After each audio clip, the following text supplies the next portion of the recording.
At Arizona State University, we're bringing world-class education from our globally acclaimed faculty to you. Earn your degree from the nation's most innovative university. Online. That's a degree better. Learn more at asuonline.asu.edu. You just realized your business needed to hire someone yesterday. How can you find amazing candidates fast? Easy. Just use Indeed. Stop struggling to get your job post seen on other job sites. With Indeed sponsored jobs, your post jumps to the top of the page for your relevant candidates, so you can reach the people you want faster. According to Indeed data, sponsored jobs posted directly on Indeed have 45% more applications than non-sponsored jobs. Don't wait any longer. Speed up your hiring right now with Indeed. And listeners of this show will get a $75 sponsored job credit to get your jobs more visibility at Indeed.com/kidsandfamily. Just go to Indeed.com/kidsandfamily right now and support our show by saying you heard about Indeed on this podcast. Terms and conditions apply. Hiring? Indeed is all you need.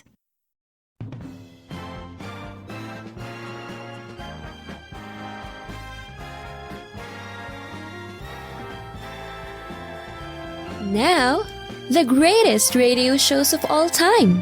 Suspense. The Shadow Node. Washington calling David Harding, Counterspy. Classic radio theater. The Great Gildersleeve. Fibber McGee and Molly. Dragnet. Gunsmoke. The Lone Ranger. Now, step back into a time machine with your host, Wyatt Cox.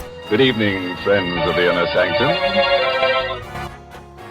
On this Friday Classic Radio Theater with Wyatt Cox, we'll take a look at Wednesday, July 25th, 1945, 80 years ago today, with not only a look at the news items, but two shows from that date, Dr. Christian, starring Gene Hersholdt, and Don MacLaughlin and Mandel Kramer in an episode of Counterspy, a favorite of ours for a very long time.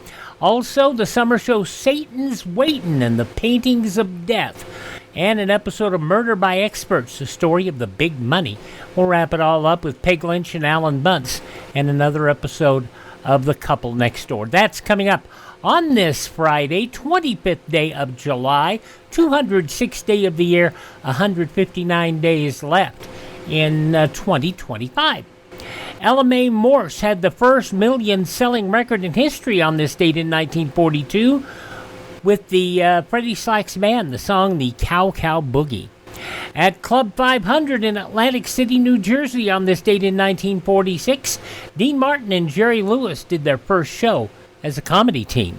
Well, Jerry, now don't tell me that you're the one the police are after. Yes, they think I'm crazy. I just escaped from Tehachapi. Tehachapi? Well, that's a prison full of women. Full of women? Then I must be crazy. Oh, I don't get this at all, Jerry. What were you sent to prison for in the first place? Reckless driving. I got 6 months for driving across a white line. Oh, now, wait a minute. You can't get 6 months for driving across a white line. On a tennis court? Both remained successful entertainers after their 1956 breakup until their passing, Dean in 1995, Jerry in 2017. The U.S. tested the first underwater atomic bomb at Bikini Atoll on this date in 1946, which also led to the naming of the two-piece bikini, the two-piece swimsuit bikini, because it was considered explosive as well. Puerto Rico became a U.S. Commonwealth on this date in 1952. In 1956, the Italian liner Andrea Doria sank after colliding with the Swedish ship Stockholm off the New England coast, killing 51 people. CBS News correspondent Douglas Edwards flew in a plane over the Andrea Doria as it sank the following morning. The Andrea Doria looking like a colorful but big and dead hippopotamus. The ship's 3 swimming pools emptied of water over the side the hard way. And down goes the Andrea Doria. Douglas Edwards on this date in 1956. In 1969, President Nixon declared the Nixon Doctrine, stating the U.S. now expects its Asian allies to take care of their own military defense. Before any American troops were committed to Vietnam, a leader of another Asian country expressed this opinion to me when I was traveling in Asia as a private citizen. He said, When you are trying to assist another nation defend its freedom, U.S. policy should be to help them fight the war, but not to fight the war for them. Well, in accordance with this wise counsel, I laid down in Guam 3 principles as guidelines for future American policy toward Asia. First, the United States will keep all of its treaty commitments. Second, we shall provide a shield if a nuclear power threatens the freedom of a nation allied to us or of a nation whose survival we consider vital to our security. Third, in cases involving other types of aggression, we shall furnish military and economic assistance when requested in accordance with our treaty commitments. But we shall look to the nation directly threatened to assume the primary responsibility of providing the manpower for its defense. After I announced this policy, I found that the leaders of the Philippines, Thailand, Vietnam, South Korea, other nations which might be threatened by communist aggression welcomed this new direction in American foreign policy. The defense of freedom is everybody's business, not just America's business. Thus beginning what was called the Vietnamization of the war.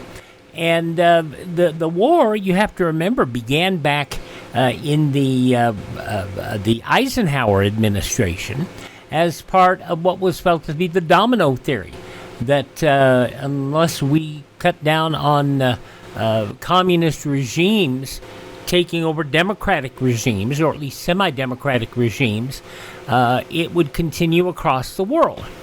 Now, we have seen some, and Vietnam continues to this day as a communist country.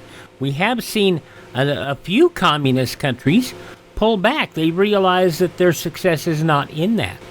Vietnam, Vietnam to me seems to be a weird duck, because although it is a communist regime, they're quite frankly fairly capitalist in their nature. When you look at a number of what they have going on as far as trade and businesses. Now, it was on this date in 1978, Louise Brown, first test tube baby born in Oldham, England, after conception through in vitro fertilization. A few weeks later, her mother, Leslie, expressed surprise all the attention. We got hundreds and hundreds of cards, and they're all just wishing us a lot of luck for the future. Leslie Brown, the mother of the very first in vitro fertilization baby, or test tube baby it was called, Louise, on this date back in 1978. In 1984, Soviet cosmonaut Svetlana Savitskaya became the first woman to walk in space. In 1994, Israeli Prime Minister Yitzhak Rabin, Jordan's King Hussein, signed a declaration at the White House ending their country's 46-year formal state of war. President Clinton praising the two nations. King Hussein and Prime Minister Rabin have reached out to each other across the river to build a future where hatred gives way to hope. But the signing of the one declaration ending a war didn't end Israel's troubles, not by a long shot. On this date, 25 years ago today, I should say, the supersonic airliner Concorde crashed after takeoff outside Paris. The first crash of a supersonic passenger jet. Judy Ciancola watched the plane's final moments. You could see the tail was all in flames, and it was the whole tail. Air France and British Airways would end Concorde service 3 years later, in 2003. 15 years ago today, WikiLeaks published classified documents about the war in Afghanistan, one of the largest leaks in U.S. military history. Passing away on this date in history, Big Mama Willie Mae Thornton, great blues singer. Film director Vincent Minnelli, also musician Charlie Rich. Have you happened to see the most beautiful girl in the world? And the fellow who sang about being bluer than blue, Michael Johnson, passing away on this date in history. Walter Brennan, born on this date in history, along with pro wrestler Whipper Billy Watson, and Sophia in the Golden Girls, Estelle Getty, all those three born on this date in history, they have gone on to their final reward. Hi, this is Jeff Foxworthy. It is now time for the birthday announcements. The following people are now officially older than dirt.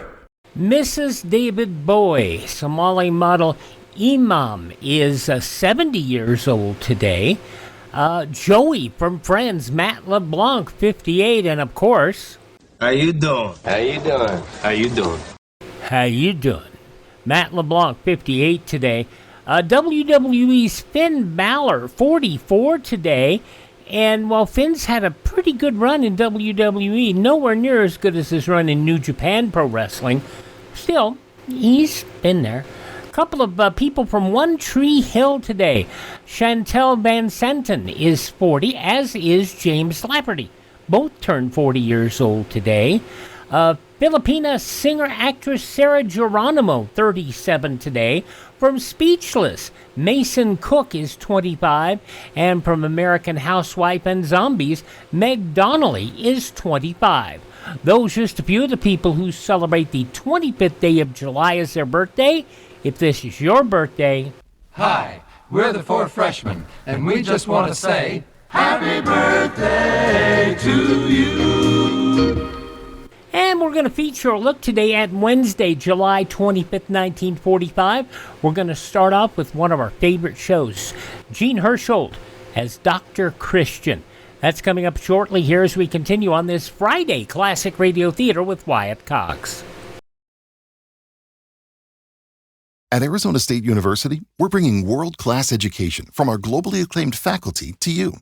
Earn your degree from the nation's most innovative university. Online. That's a degree better. Learn more at asuonline.asu.edu. Mom, can I take this can of used fat to the store and keep the money? Why, yes. But what made you think about doing that all of a sudden? Well, heck, Mom. They got a big sign in the store about it.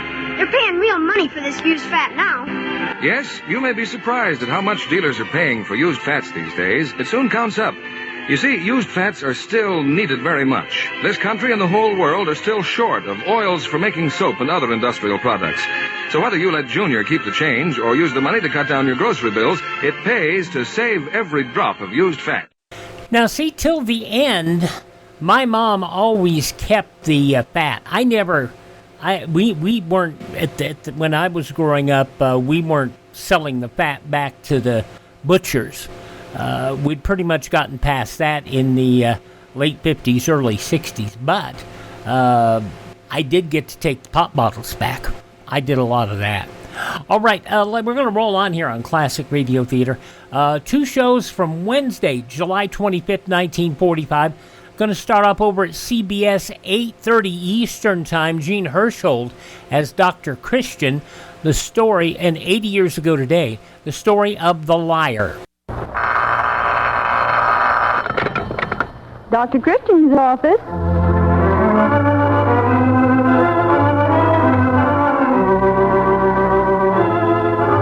The Vaseline Program, presenting a new Dr. Christian prize play called The Liar by George D. Griffin of Washington, D.C., starring Gene Hersholdt as Dr. Christian with Rosemary DeCamp as Judy Price.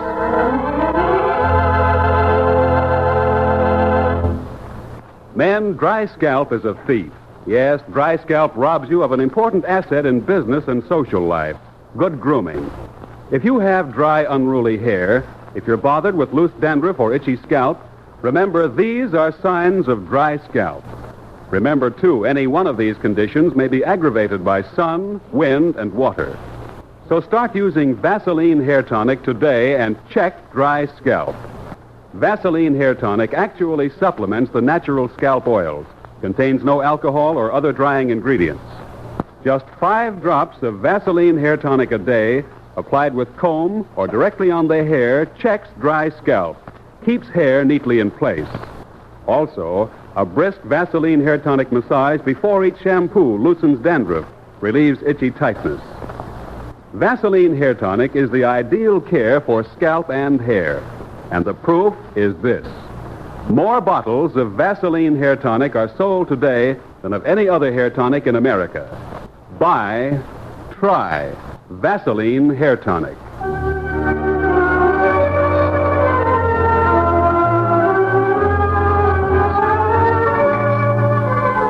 And so to our prize-winning play, The Liar. And it begins in Dr. Christian's office. Dr. Christian's office? May I speak with the doctor, please? One moment, please. Doctor, it's for you. Thank you, Judy. Hello, this is Dr. Christian. Paul, this is Lydia Parker. Why, Lydia, how nice hearing your voice again. I had no idea you were back in town. We just got in this morning on the train from Chicago. We? Yes, I brought Lucy back to River's End for a good rest. She hadn't been well ever since Emile died. Oh, I'm sorry to hear that. I didn't know. What I really called for, Paul, I cut myself rather badly opening a can of soup for lunch. Nothing serious, I suppose, but we hadn't a thing in the house to put on it, and I shouldn't like it to get infected. Of course not. Could you come down to the office? Certainly. When? Just a moment. What's on the schedule for the rest of the afternoon, Judy? Well, Mrs. Hudson's waiting for you now, Doctor, and you're due at the hospital at 4. We might squeeze her in about 3:30. Could you be here at 3:30, Lydia? Of course I can, Paul. Thanks so much. That's quite all right. Be nice seeing you again. Bring Lucy along with you. Oh, thank you, but if you don't mind, I think I'll come by myself. Lucy was completely worn out by the overnight ride, and she's been sleeping since lunch. Besides, I want to talk to you about her.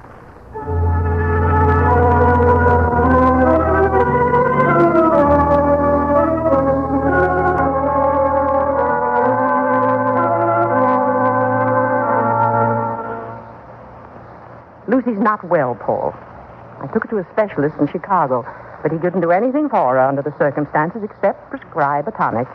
It's her nerve, then, huh? I suppose it is, in a way, although she looks perfectly healthy. And what are her symptoms? Oh, it's hard to explain. Some ways she's quite normal. Too much so. You don't know better, but in others she's so queer. Queer? In what way, Lydia? Well, it's difficult to describe. Paul, how well do you remember Lucy? Why, well, of course, I haven't seen her for almost 40 years. But I remember her as a lovely young lady. I mean, what things do you recall about her? The way she acted. Acted? You've forgotten the odd things she used to do? I'm afraid I have. I always thought Lucy was a very normal girl. And perhaps she was around you. You were rather sweet on her, as I recall. Oh, I liked Lucy. You knew that. Yes. I just meant that perhaps your feeling for her blinded you. To what? To the queer ideas she had. Things she used to say. What things, Lydia? I don't recall Lucy being very talkative. I always thought she was quite shy. Yeah, she was, around outsiders. But at home in the family, she used to talk a lot. Too much. Lydia, I don't understand. Is there something wrong with Lucy that we can straighten out? That's what I'm afraid of. That it can't be straightened out. It's been going on for years. Only now it's much worse. But what is it she does? What's wrong with her? Well, Paul, she lies. And she imagines silly, dreadful things. Lies? Imagines? But what? Oh, dear. This is so difficult for me to say. Well, are you sure it's really so serious that you're not exaggerating? You know, Lydia, you and Lucy are at an age when it's only natural for there to be temporary emotional upsets of one kind or another. Not that, Paul. This has been going on for years. But what sort of things does she imagine? What has she been lying about? That's just it. She lies about nothing at all. Nothing? Nothing. Everything. She lies when there's no reason to.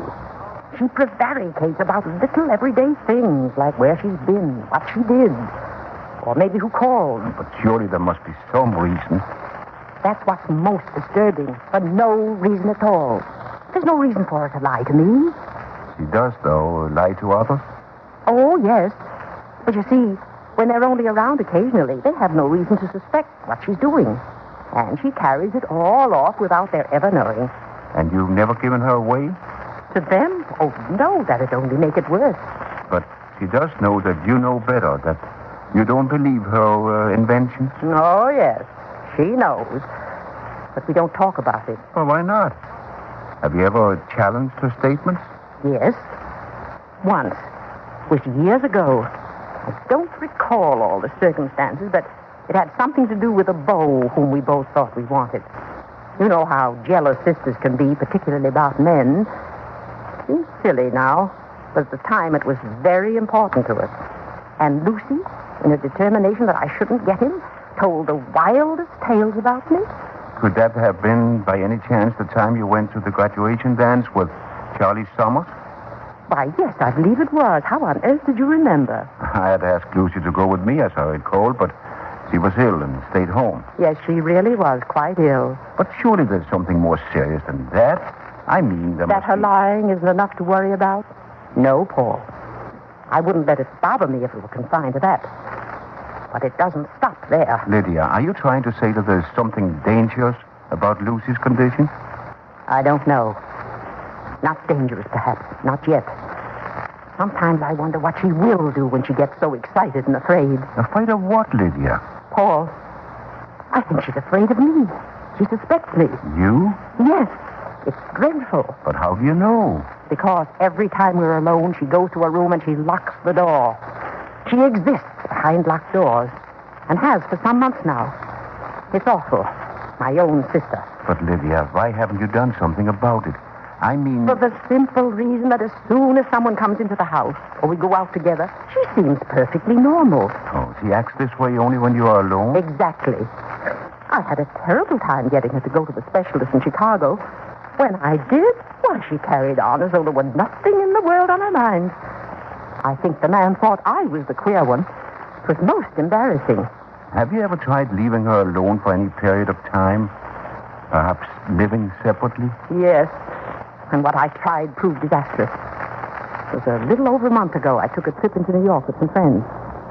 When I returned, I found Lucy in a dreadful condition. For one thing, she was half-starved. Apparently, she hadn't been eating. I suppose she was too frightened to leave her room the whole time I was gone. But I thought you said it was you of whom she's afraid. Why, yes.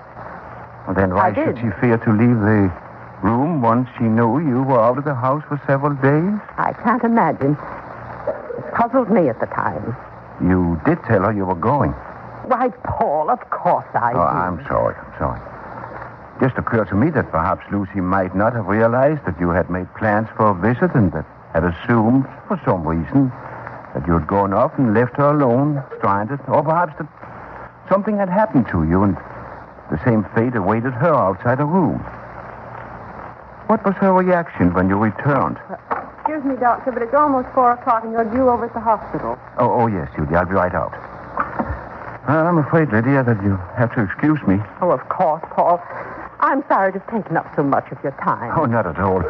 I wonder, Lydia, if I might come over to the house and see Lucy? Why, of course, Paul. I'm sure she'd love seeing you again. Why don't you come over for tea and we'll pretend it's just a social visit? Oh, thank you. I don't know about tea. It's difficult for me to get away from here during the afternoon, but I might drop over after supper, say tomorrow evening, when she's had a chance to get fully rested. Splendid. We'll be looking for you. And, Lydia. Yes? I wonder if I might see Lucy alone. Alone? Yes. Why, I suppose you could. Well, I could let myself in if necessary. Let yourself in? You mean you don't even want me in the house? Oh, it isn't that, Lydia. It's just that if Lucy does have some sort of complex about you, as you say, I think it would be wise for her to know that you're gone to feel completely at ease. Oh, why, of course. I'll go to a movie or something. Well, that'd be fine. And now I mustn't keep you a minute longer. Until tomorrow night, then. Tomorrow night. Goodbye. Goodbye, Paul. Doctor, here's your coat and hat. I'm afraid you're going to be late. Here, let me help you. Thank you. Miss Parker's hand serious? Her hand? Oh, no, her hand would be all right, I think. It's something else I'm wondering about.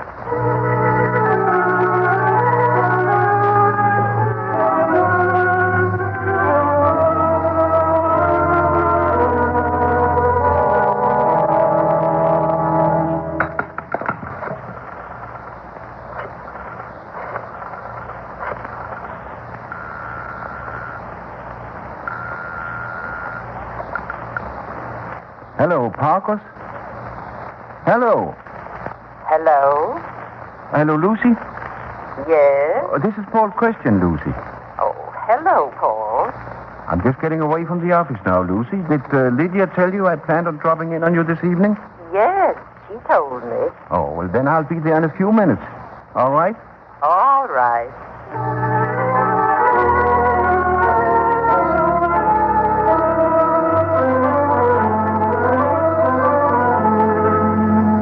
I'm not sure just what I think about it myself, Judy. It's an unusual case. It certainly is. Have you any idea what could be responsible for this condition, Doctor? I don't know. With twins, it's difficult to be certain whether their ailments are because of their conception or in spite of it. Oh, when Miss Parker arrives, Judy, I wish you'd leave the door open into the office. You know only one side of the story, Lydia's side. But I should like to know what your feminine intuition tells you about Lydia's, well, I'm interested in finding out to what extent, to what length you think Lydia would go if she had her mind set on something. You mean you suspect she might be deliberately responsible for her sister's condition? I want to know how much you think she's capable of, Lydia. Oh, good morning, Lydia. Good morning, Paul. Miss Price. Good morning, Miss Parker. Oh, come right on in here. Well, Paul, what do you think? How did she act? Well, I'm not at all sure what I think. But I did have the impression that she wasn't acting. But didn't you see any signs of... Of what? Well, nervousness or instability? Instability? No, I hardly think I would say that. Her nerves are, of course, in rather bad condition. But, is that all? I would rather hardly commit myself to anything more definite on the basis of what I observed last night, Lydia. But don't you see? It only proves my point all the more. I'm the one that causes her to do these queer things. Oh, you don't understand at all. But, Lydia, how can I help you out of your quandary if Lucy seems perfectly normal when I see her? But that's what I told you.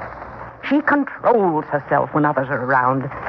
It's when we're alone that she does these queer things. Then how am I to observe her in that condition, Lydia? Oh, I don't know. I wish I did. This whole thing is beginning to get beyond me. I have a question or two, Lydia. They're rather personal, but I think they might have some bearing. Yes, of course, Paul. Well, I've been wondering about Lucy's married life, Lydia. Would you say it was a happy marriage? Happy? Why, it was a wonderful marriage, Paul. Emile was goodness itself to Lucy. He was thoughtful and loving, and he had the money to give her anything she desired. And you would say that they were then a perfect match? Why, yes. Was there perhaps something about his death, any unusual feature, I mean, that would leave a scar on Lucy's mind? Why, I don't know of anything. And between you two, Lydia, has there ever been any serious trouble between you? Any reason why Lucy would fear you or suspect you? Lucy and I have been inseparable, Paul, ever since we were girls. Yes, I know, but have you always been compatible? You've never gotten on each other's nerves just from the strain of being together day in and day out through the years, wearing the same clothes, the same hairdo, sharing the same friends? Oh, we haven't always been that close, Paul. No? No. When Lucy and Emile were married, Lucy and I talked it over and decided it was, well, wise under the circumstances to each live our own lives. So I moved into an apartment by myself. Lucy and Emile were very much the ordinary newlyweds. I see. And when Emile died? Lucy went completely to pieces. Naturally, I wanted to be of as much help and comfort as I could, so I suggested that Lucy give up her place and move in with me. Had plenty of room for both of us, so it worked out very well. I'm sure it was very fortunate for Lucy. I tried my best to make her happy. Paul, what can we do for her? We can't let her go on like this. Yes, it's a difficult problem, Lydia. You know, I wonder if Riversand is just a place for Lucy to rest, to get back to normal. Why, Paul, it's our home. If any place could restore Lucy to her old self, it'd be the familiar surroundings of her childhood. A home, friends, the remembered scenes. Yes, unless those things brought back memories unhappy, painful memories. Paul, are you trying to tell me that I did wrong in bringing Lucy to River's End? Do you think it may actually aggravate her condition? I think that is a difficult thing to say right at this time, Lydia. But I do suggest that you keep a careful watch on how Lucy reacts to these surroundings. Don't provoke her into any decisions. Now, I'm going to be gone for several days, Lydia. Yes. I have to run into Chicago on business. Why don't you drop in Monday morning? Yes. I'm sure that by that time you can tell something definite about her, and then we can plan accordingly. Thank you, Paul. And I do appreciate your interest in Lucy. Probably you're the best friend we have. You've helped us so much, so many times. That's what friends are for, Lydia. To help and to understand. I'll see you Monday, and give my regards to Lucy. Thank you, Paul. Goodbye. Judy. Yes, Doctor? Well, Judy, what do you think? I don't know what to think about her, Doctor. What do you think? I think that perhaps we'll have our answer Monday morning.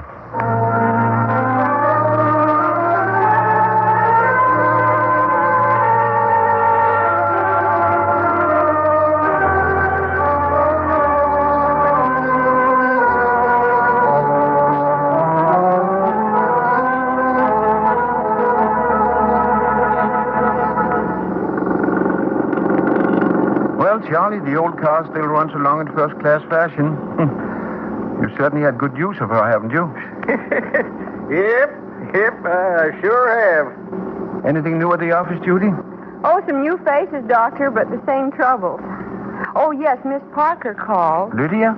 Yes, she said to tell you that you were right and that she was taking Lucy to their brother's place in California. I see. Say, that Lydia Parker you're talking about, Doctor?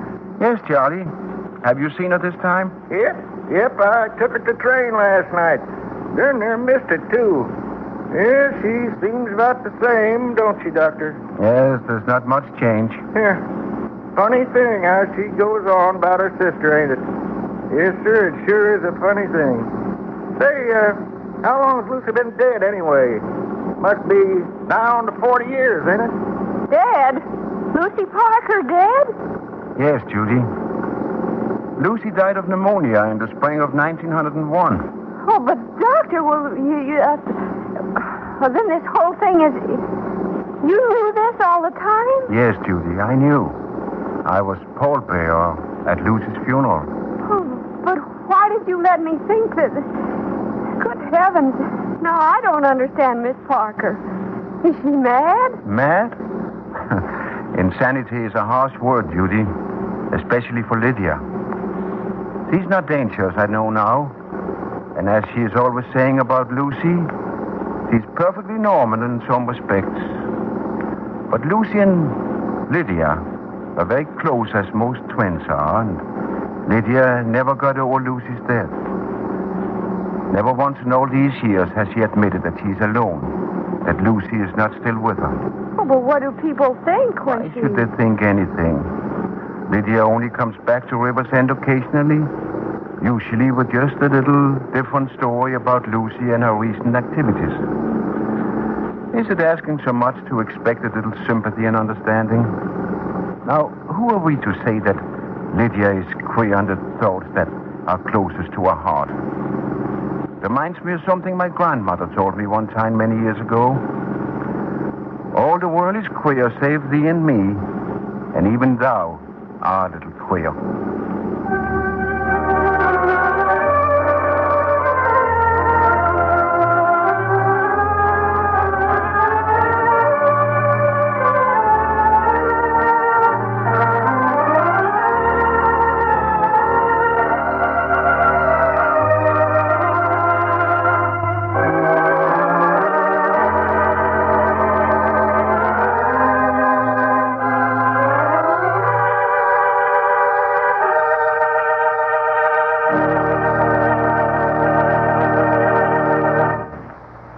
The curtain descends on another Dr. Christian Prize play, with our star waiting to greet you.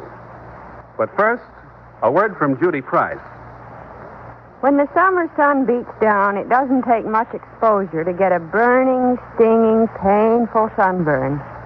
Should that happen to you, friends, if you get a sunburn that fairly cries out for relief, reach for Vaseline Petroleum Jelly.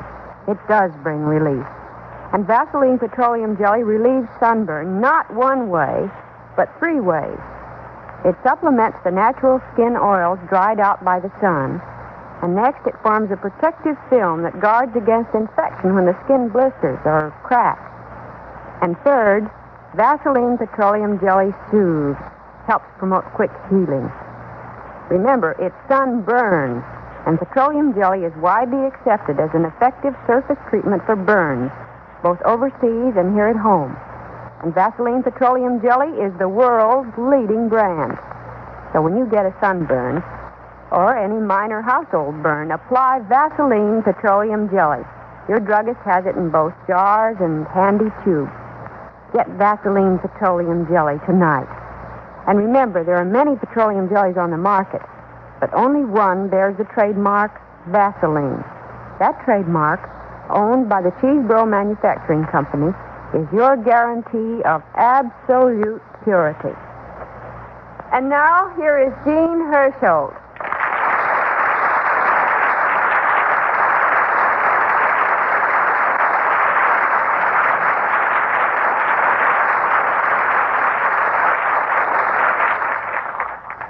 Thank you very much. The play you've just heard is the work of George D. Griffin of Washington, D.C. Radio writing is, for the duration of the war, my recreation, he writes.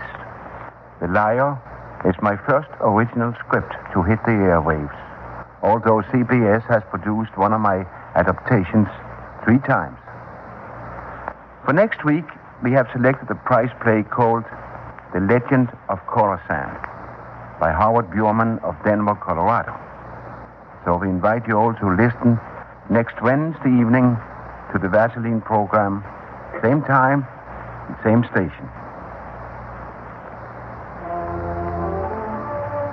And until then, I'll say good night.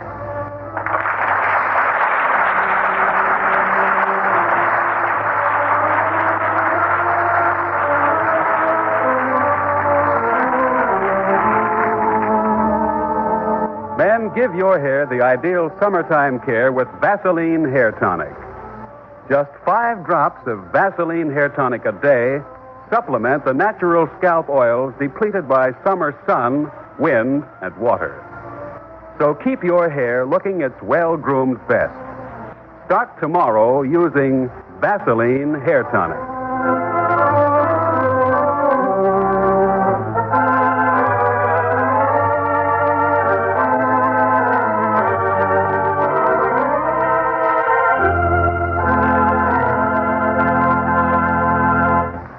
8:30 Eastern Time on Wednesday, 25th day of July, 1945, 80 years ago. Dr. Christian on Classic Radio Theater with Wyatt Cox. Take a quick look at the news headlines of the day in a moment.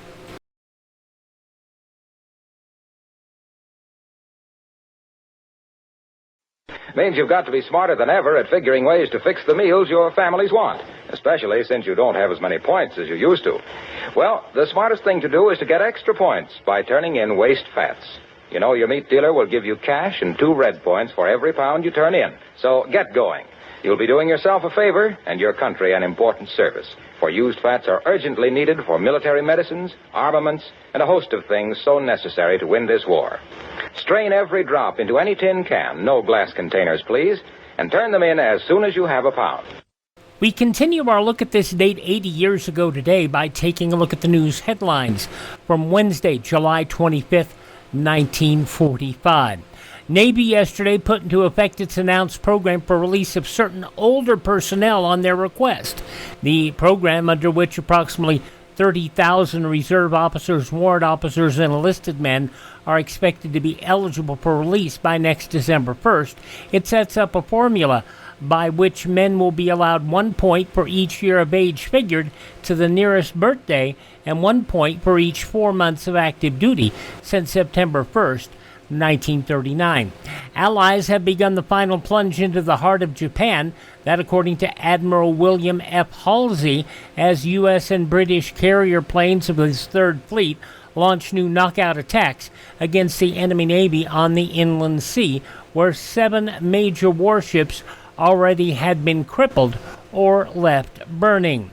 Under scorching cross-examination at the treason trial of Marshal Henri-Philippe Pétain, former French Premier Paul Rouneau revealed the secret fact yesterday that in May of 1940, France and Britain considered buying off Mussolini's entry into the war by giving Italy territorial rights in Africa.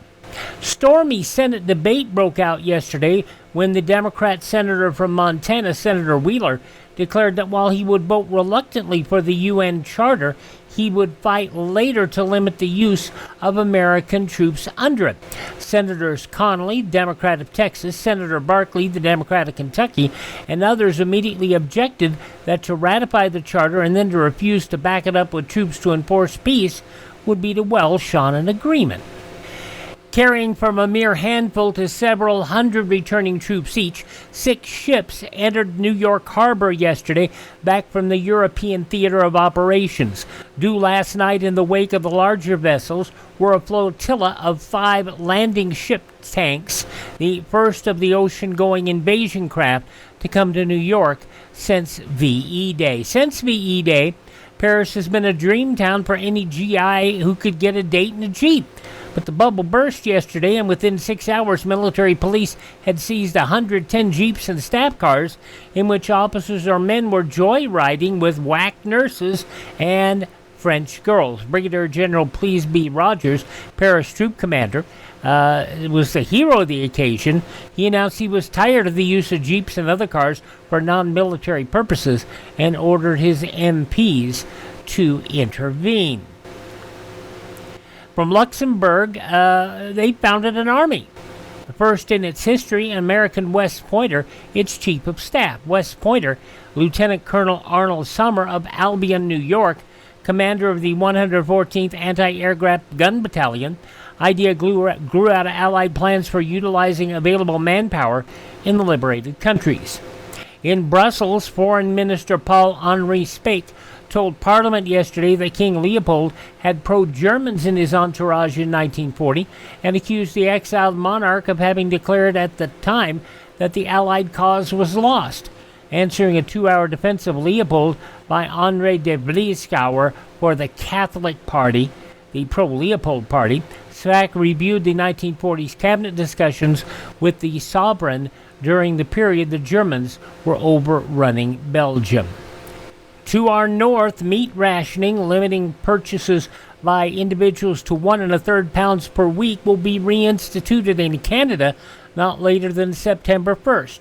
Donald Gorman, the chairman of the Dominion Prices Board, announced it yesterday. He said rationing would be tighter than that imposed in May of 1943 and discontinued in 1944. The new measure designed to meet obligations for meat shipments to hungry Europe and the United Kingdom. Japanese suicide pilots suffer from one serious disadvantage in their training. That, according to Rear Admiral F.F. Stump, the former commander of a Pacific Carrier Division, speaking in Salt Lake City yesterday, he said they just lacked practice. Those are some of today's top news stories from the newspapers of Wednesday, July 25th, 1945. Up next on Classic Radio Theater with Wyatt Cox, we'll move over to ABC and check in with Don MacLaughlin and Mandel Kramer, Counterspies.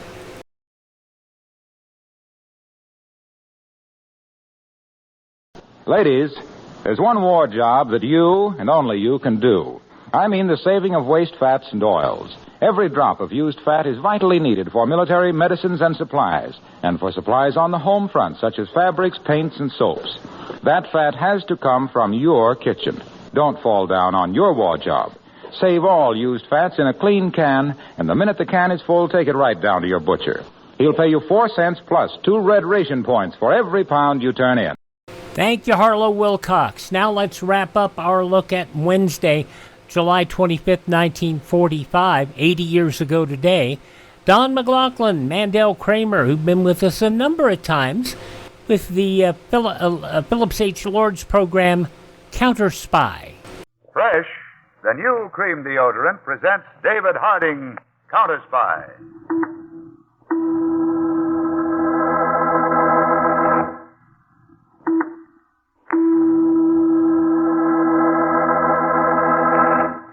Washington, calling David Harding, Counterspy. Washington, calling David Harding, Counterspy. Harding, Counterspy, calling Washington.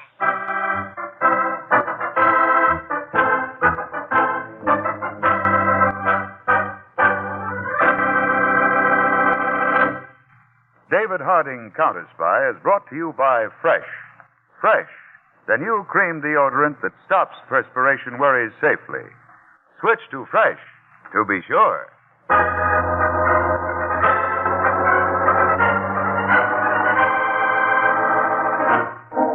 2 weeks ago, Charles Pierce, a man in his early 30s, immaculately dressed, slight, with piercing eyes, stood in the hallway of a large gray stone apartment building in Baltimore. With him was a young woman, Dora Lester. I do not feel this is good, Charles.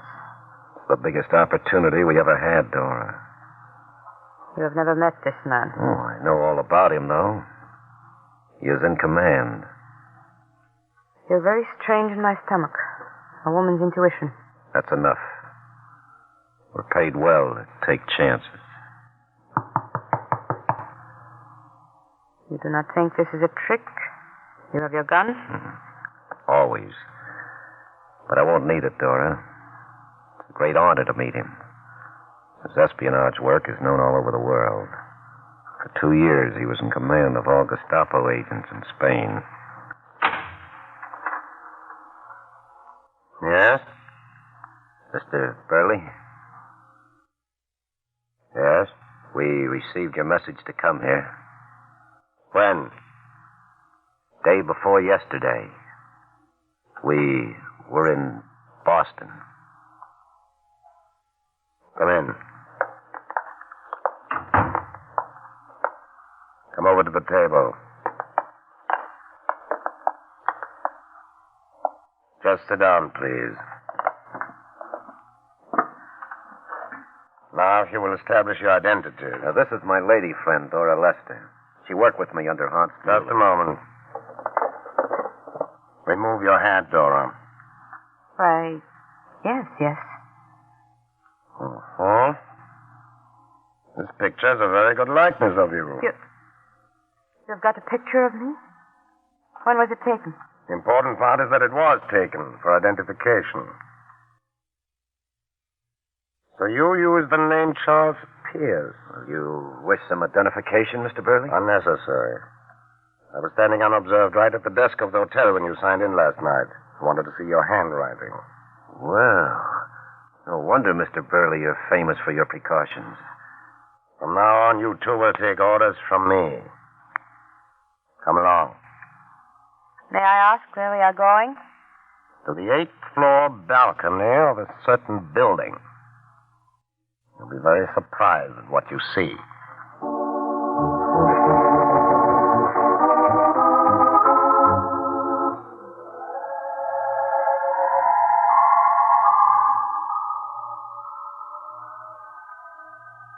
A person could very easily fall to his death from this balcony.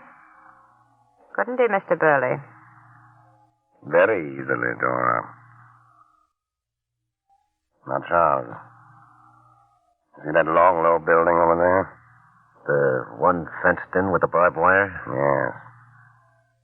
That building is the United States Government Laboratory. It covers these 2 acres. And the guards who are patrolling there? Just a moment, till I close the fire door.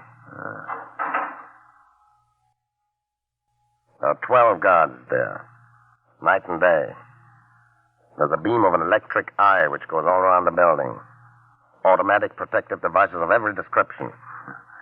So they protect in gold? Something even more valuable. Bugs. Bugs? You're fooling. No. There are bugs in there worth as much as $5,000 each. I hate bugs. I couldn't hate any bug worth $5,000. What is the mystery of them, Mr. Burley? One of the greatest allies of the Japanese is disease caused by jungle bugs. Disease Americans have never experienced. Well, the United States government has had hundreds of specialists capturing these odd bugs in the Pacific. Oh. These bugs are brought to this country and placed in that building. Each species, specially heated rooms, tropical conditions, their own special food. And they're bred there. Millions of them. You mean they keep all of the bugs there so the United States can experiment on them to develop poison sprays to kill each different kind? Exactly. New poisonous sprays could not be developed to kill these bugs if there were not thousands of those different species to experiment on. The breeding of some of these bugs is a very complicated process. For instance, Mr. Burley, United States Marines land on an island. Yes, and possibly in 24 hours, a certain percentage of the Marine invaders will be suffering from sickness caused by some kind of a bite from these little-known bugs. Each island, each jungle is hundreds of different kinds. But suppose the Marines do know about the bugs before they land. What can they do about it? If a certain poisonous spray has been developed, effective against the type of bugs they know they will encounter, American planes fly over the island with thousands of gallons of the spray. Spray the jungles, many of the bugs will be destroyed. No wonder those bugs in that laboratory are valuable. But the way that laboratory is guarded, it would be impossible to get near it or destroy the bugs. Impossible for anyone but me.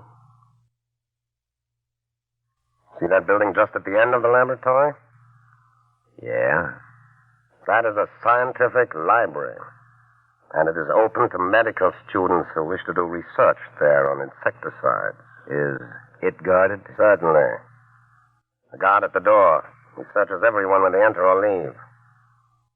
The guard's name is Connors. Connors. In the evening when he's off duty, Connors often drinks beer down the street over at that restaurant with a sign. Yeah. You're to meet him.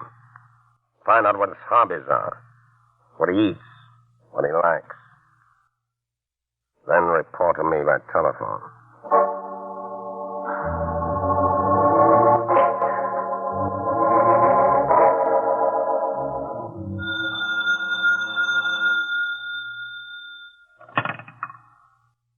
Hello?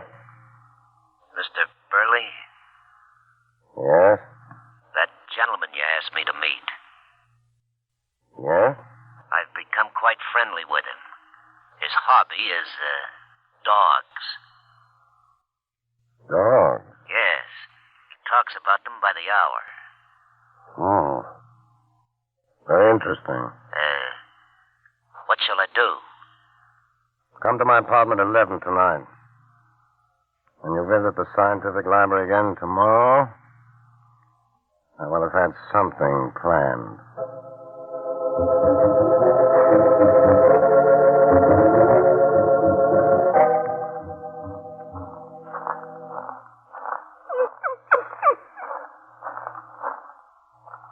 Hello, Connors. Hi, Charlie. Well, of all the times you've come to the library here, you didn't tell me you owned a dog. How do you like him? Come here, boy. Come here. Hey, that's a peach of a dog. Belgian Shepherd. Yeah. Boy, let's see your mouth. You liking dogs so much, Connors, you sold me the idea. So I bought this one. About 2 years old, huh? Uh-huh. Now you got something. Yeah, and he's highly trained. I don't want to lose out on my reading at the library here, so can't I take him in with me and tie him to the leg of a chair? Well, I don't know as I should let you, but... Hey, that dog's almost human, ain't he? How about it? Okay, take him in with you. Hey, Charlie. Wait a minute. Yeah? I gotta search you, you know. You still have to after knowing me so well? This library section's right next to the scientific laboratory, you know. I wouldn't let my own mother in without searching her. Okay. Arms up. Yep. Turn around. Okay. You're sure a thorough guard, Connie. I got 2 kids in the Pacific. You bet I'm thorough. Okay, Charlie. If you keep them quiet, you can take them in.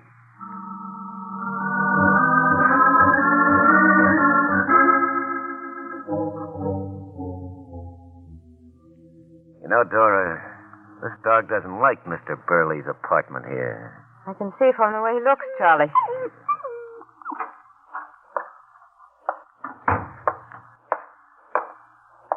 Now, Charles. Yes, sir? For 3 weeks now, you've been taking this dog into the library next to the laboratory. You sure the guard likes the dog? Connie? Crazy about him. That ammo potassium I gave to the dog. Really made him look good and sick. Oh, yeah. His nose was hot and dry, his eyes glassy. Hmm? And you did not bring the dog's apparent sickness to the attention of Kramer. Oh, no. I was just going into the scientific library with the dog when he looked at him and he said, your dog's sick, Charlie. Give him sulfathiazole. And if I was you, I'd put a blanket on him for a couple of days. Keep him bundled up. Perfect. So the guard himself suggested the blanket. Sure did. Wonderful. Easy, boy, easy. Come here. It's our big moment, Charlie. The climax. Now, this pentolite. Pentolite? What's that? It's an explosive more powerful than TNT. Explosive? That's right. And a little time watch. That'll set it off. We'll sew the explosive and the time watch right into the underside of the dog's blanket. Well, You'll walk into the library with a sick dog that the guard Connors has got a weakness for. He'll search you. But with his type of mind, he'll never think to feel under the dog's heavy blanket. Because he himself suggested the blanket. Yeah. But what about me? You'll tie the dog to a leg of a chair in the library. The time watch will set the charge off at exactly 11. At 5 minutes of 11, make an excuse. Walk out. Disappear. I never dreamed of such a thing. I'll blow the library and the laboratory with all its expensive bugs off the face of the earth. It'll take 'em years to collect and breed new ones. It seems like the dog knows what's going on. Tomorrow morning, Charles. Take the dog in a taxicab. Drive right to the laboratory.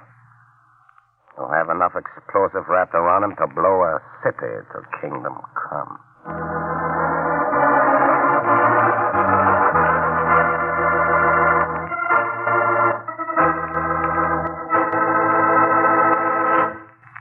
And now, ladies and gentlemen, we come to that part of our program known as Be Fresh or Be Fired. Yes, the Be Fresh or Be Fired department. Maybe you might want to call it the Be Fresh or Be Lonely department. Well, anyhow, it's a quiz corner where a fresh answer is always welcome. First question. Why do you refer to 4 o'clock in the working day as a time when you're apt to come up against the deodorant deadline? And the answer? Because when you're working, an embarrassing deodorant failure is more likely to happen toward the day's end. When you're out on a date at night, 10 o'clock is another sort of 0 hour.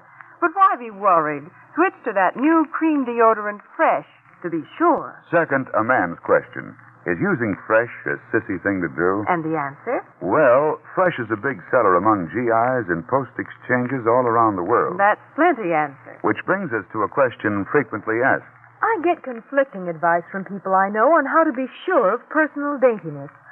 I'm confused. Well, friends, as many famous beauty editors and authorities on good grooming can tell you, modern science has the answer, and Fresh brings it to you.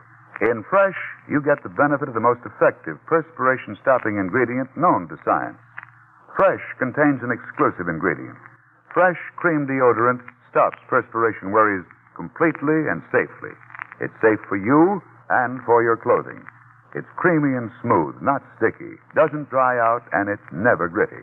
So it's a pleasure to switch to Fresh, to be sure.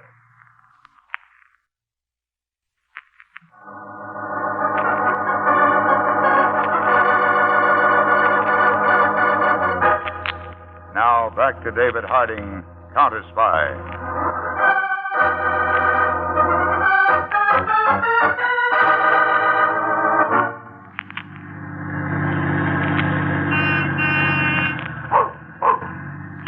Driver, pull up right in front of the scientific library. Right next to the laboratories there. Okay, buddy. What's the matter with your dog? Got the pip? Not feeling good. I was wondering why you had a blanket on him in this hot weather. 55, mister. Let me get my dog out first. Come on, boy. Get out. Get out. He seems to like staying in my cab, huh? Get out. Come on.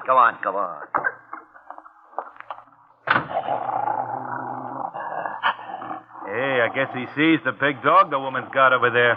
Got change of $1? Oh, sure. I guess the big police dog over there don't like your dog. Stop it. Hey, there. Hey, that woman's having trouble holding her dog. Hey, hold on to your dog. Don't bring him over here. I can't hold him. He's stronger than I am. There's gonna be some action. Hey, hold on to that dog. Boy, come here now. You're too late, mister. Hey, you gotta hold that dog. Get your dog away. I can't. Come on, boy. Come here. She's lost him.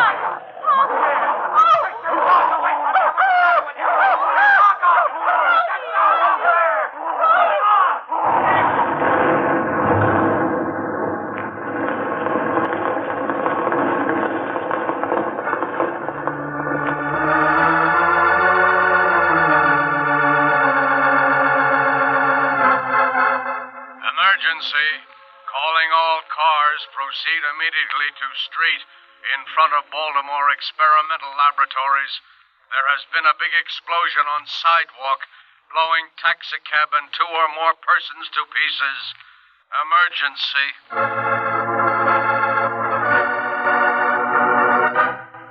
Harding speaking. All roving Washington Counterspy investigators leave for Baltimore immediately. Emergency. Explosion in front of government laboratories.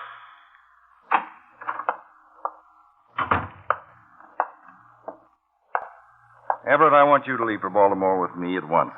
This is the craziest case I ever heard of, Mr. Harding. Why would anybody want to blow up the street in front of the government experimental laboratory? You think it was an attempt to blow up the laboratory and it went wrong? Definitely. The guard in the research laboratory saw it happen. And the explosion resulted from a dog fight. A dog fight? The most fantastic thing. We're up against a very unusual mind, Everett. Anything left from the explosion to examine? Nothing. The man who had one of the dogs, the woman who had the other dog, the taxicab driver, all were blown to bits. It was a terrific explosion. As soon as we reach Baltimore, we'll set up a thorough investigation.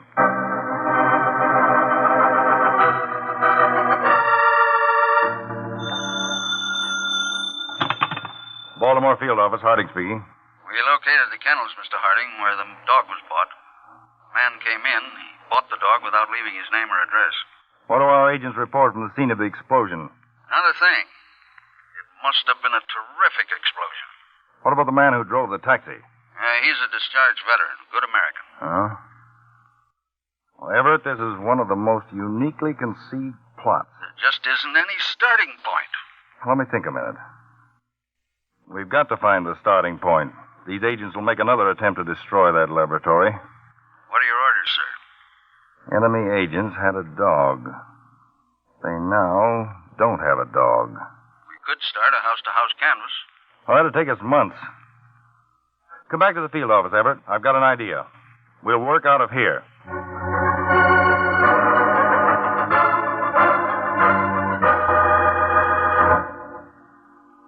I'm feeling very nervous, Mr. Burley. Can't we leave this apartment and go someplace? What time is it, Dora? Almost midnight. All right. We'll go out to eat. Seems funny not having Charlie around. Don't mention that fool. He bungled my whole plan. Have the newspapers said anything about the explosion? Just one little item. The government must have clamped down with censorship.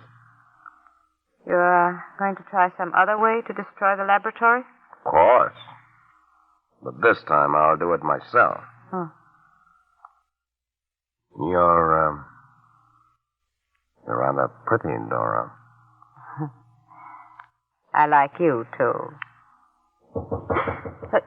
Who's that? You don't suppose Charlie really wasn't killed? Oh, strange this time of night. frightened. Stop it. I didn't leave one possible clue. Yes? Are you Mr. Burley who lives here? Yes. I'm David Harding of the United States Counterspy. This is one of my agents, Mr. Everett. May we come in, Mr. Burley? Why, yes, come in. This is Miss Dora Lester, a friend of mine. How do you do, Miss Lester? This is Mr. Everett. How do you do? Miss Lester? May I ask why you've called, Mr. Harding? Well, 3 days ago, Mr. Burley, there was a dog which caused an explosion in front of the Baltimore Scientific Laboratory. Why, that's strange. Yes, very strange, Mr. Burley. In fact, peculiar.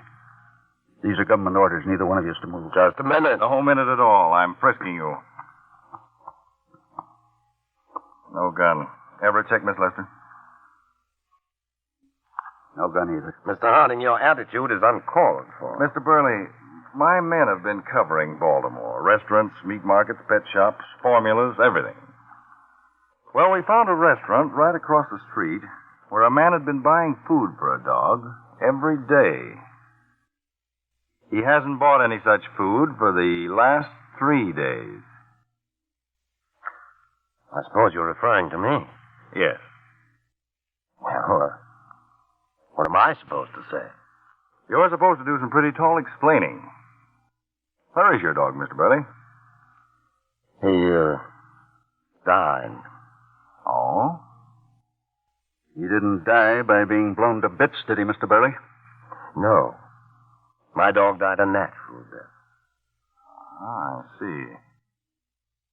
Well, when a dog does die a natural death, of course, there's always the body. Isn't there? Why, yes. Where is your dog's body, Mr. Burley? Well, I was very attached to him. I took him and buried him in the country. Suppose you show us where. At this time of night? Yes. All right. Must I drive out, too? I'm afraid, Miss Lester, you must.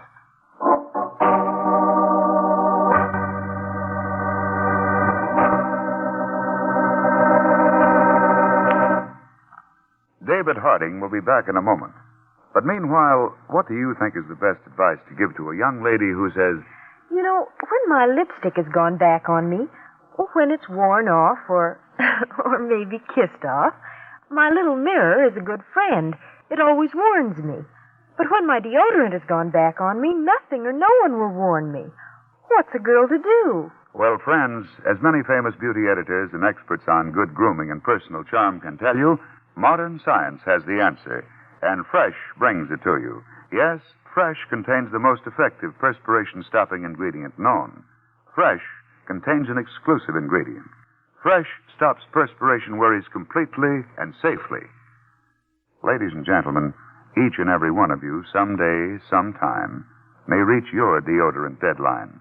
The deodorant you are using may suddenly stop working. Why take chances? For lasting protection, switch to Fresh. To be sure, that's Fresh. Fresh.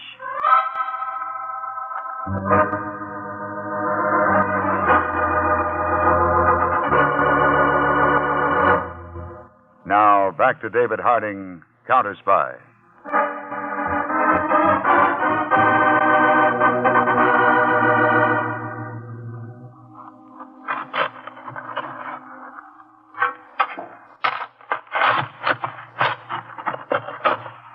Would you like me to help your agents in the digging, Mr. Harding? They're doing all right, thank you, Mr. Burley. I'll just switch the beam of the searchlight, Everett. I feel like I'm going to faint. Keep still, Dora. You evidently don't believe me about burying my dog here, Mr. Harding. I'm afraid I don't, Mr. Burley.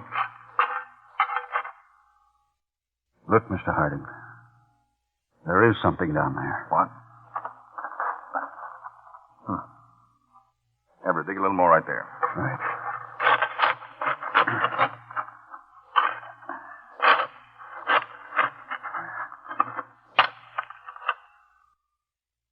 Can you beat that? What do you think, Chief? Let me focus the flashlight.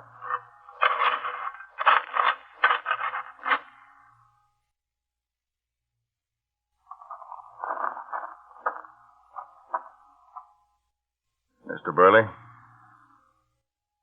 I apologize. Well, let's forget it. I thought your whole story of burying your dog here was preposterous. Well, I've had a dog for quite a while. 3 days ago, he got taken with cramps. Died before I could get a doctor. I felt so badly, I brought him here and buried him in this field. Miss Lester, we owe you an apology also. I'm so nervous and upset. Frightened me so the way you came into the apartment. We do make mistakes sometimes, and this is one. Well, we'll just have to start from the beginning again and look for another clue. I'll arrange immediately, Mr. Burley, for one of my agents to drive you and Miss Lester back to your apartment.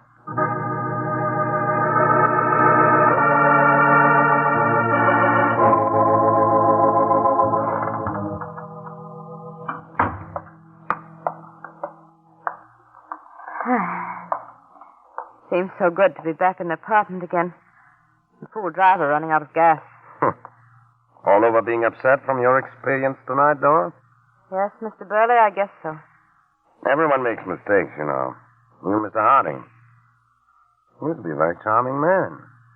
I don't see how you ever found in that darkness where you buried that dog. Oh, that was simple. That was a dirty trick you pulled on me, Burley. I'm not in the habit of telling everyone everything. You could have told me that you killed another dog and buried him out there.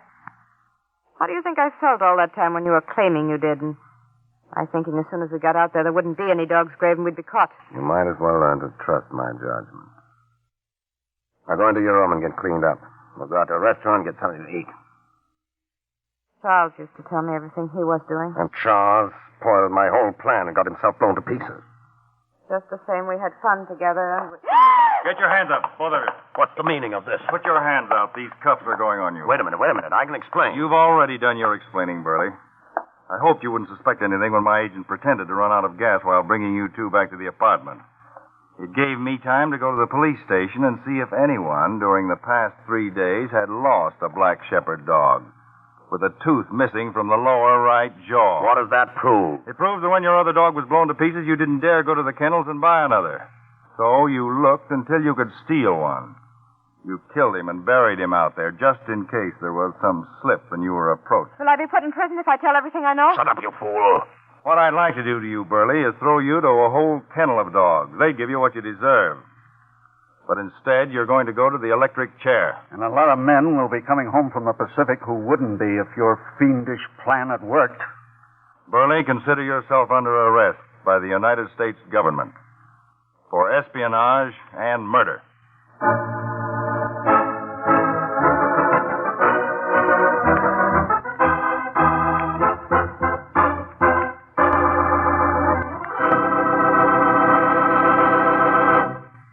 And now here is Mr. Harding to tell you about next week's case. I have before me a report of a German minesweeper which had just sailed into an Atlantic port and given itself up. I have here a report of a suspect living at an expensive, exclusive summer hotel overlooking that same port. This girl has recently fallen in love. And here's a report of a body just found in the same harbor. All these things don't happen like that unless they're carefully planned. This case is an emergency. We're leaving to investigate it immediately. Hear the startling, exciting account of this case Wednesday, August 1st, same time, same station. David Harding, Counterspy.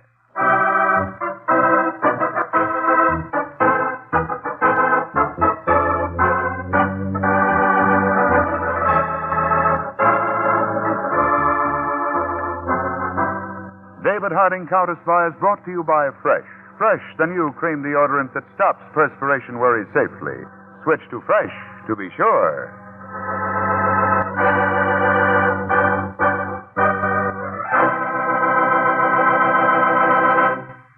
David Harding Counterspy is a Phillips H. Lloyd production for Fresh, the new cream deodorant. This is the American Broadcasting Company. By the way, I found a story in the Radio TV Mirror, the edition from, and I'm looking for the exact date now, I've misplaced it, a September 1949 issue of Radio TV Mirror, where an article was written purportedly by David Harding about scammers. And I'll put a link to that over on our Facebook page because I think it's something that might be of interest to you. You can see that the scams were going on at that point in time as they still do today. I also found another interesting thing in one of the columns here as I was looking through it. Dale Banks, writing in the From Coast to Coast column, said Rosemary DeCamp, who's been playing the role of Nurse Judy Price on the Dr. Christian show for the past 10 years, well, she told the columnist she only flunked one course in high school. And it was home nursing. There you go. But that wraps up our look at this date in history, going back some 80 years ago today here on Classic Radio Theater with Wyatt Cox. Now, coming up on our Saturday show, we'll have a couple of westerns from 1959 with John Dehner in Have Gun Will Travel and William Conrad in Gunsmoke. We'll also have a 1953 episode of Escape entitled The Notebook, and an episode of Mr. District Attorney from 1953, The Case of the Living Dead Man. And we'll wrap up the 2-hour extravaganza with another episode of Dear Adolf, a letter to Adolf Hitler from a U.S. soldier, portrayed by William Holden. On Sunday, we'll have a couple of shows from 1950 with Somebody Knows and The Lineup, and we'll have a 1954 episode of Crime and Peter Chambers, and Crime Classics, The Final Day of General Ketchum and How He Died. On Monday, Parley Bear stars in an episode of Escape from 1949, The Second Class Passenger, The Marriage Bureau Murders, an episode of Did Justice Triumph from 1947, a 1945 Lights Out episode entitled The Rocket Ship, and a 1952 episode of Romance, Paradise Package. We'll have a lot more coming up in the next week here. Visit us online at classicradio.stream. That's at classicradio.stream. And our Facebook page, facebook.com/Classic Radio Theater with Wyatt Cox, I believe it is. But if you search us on Facebook, you'll find it. You can also get the direct link over at classicradio.stream. And if you go there, you can get a link to this Radio TV Mirror article. Okay, coming up next here on Classic Radio Theater with Wyatt Cox, we are going to roll on with an episode of Satan's Waitin'.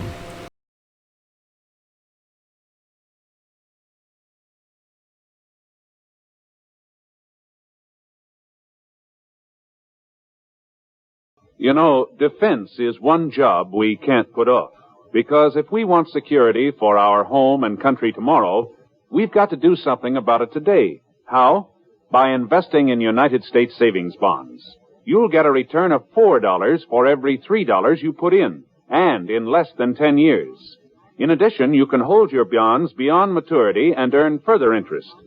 3% interest compounded semi-annually for as long as 10 additional years. Sign up today for freedom. Join the payroll savings plan or the bond-a-month plan. You'll feel more secure tomorrow if you buy United States savings bonds today. We continue now on Classic Radio Theater with Wyatt Cox and an episode of the summer series Satan's Waitin'. We want to thank Jerry Henges for getting us this particular copy of the program. And it is a fully restored version of the show from 75 years ago, July 25th, 1950, the story of the Paintings of Death.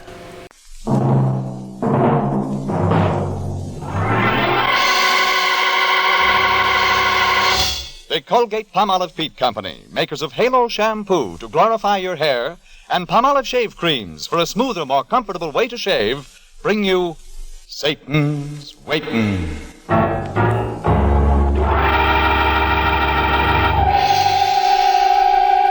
Indeed I am. The one who's always waiting. For this one and that one. Even you, if you choose. You remember me, of course. The diabolic deity of many names, but most popularly known as the Prince of Darkness, Satan.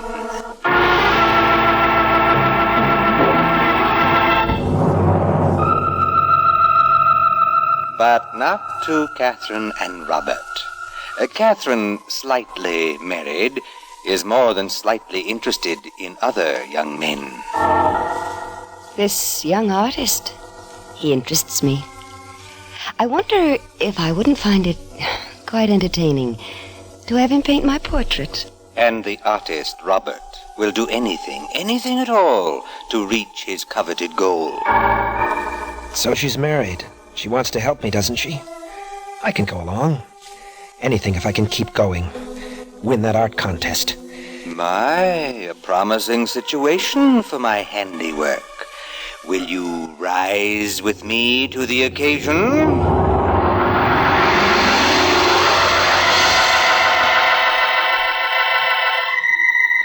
It is early evening, a few weeks after Catherine has begun sitting for her portrait.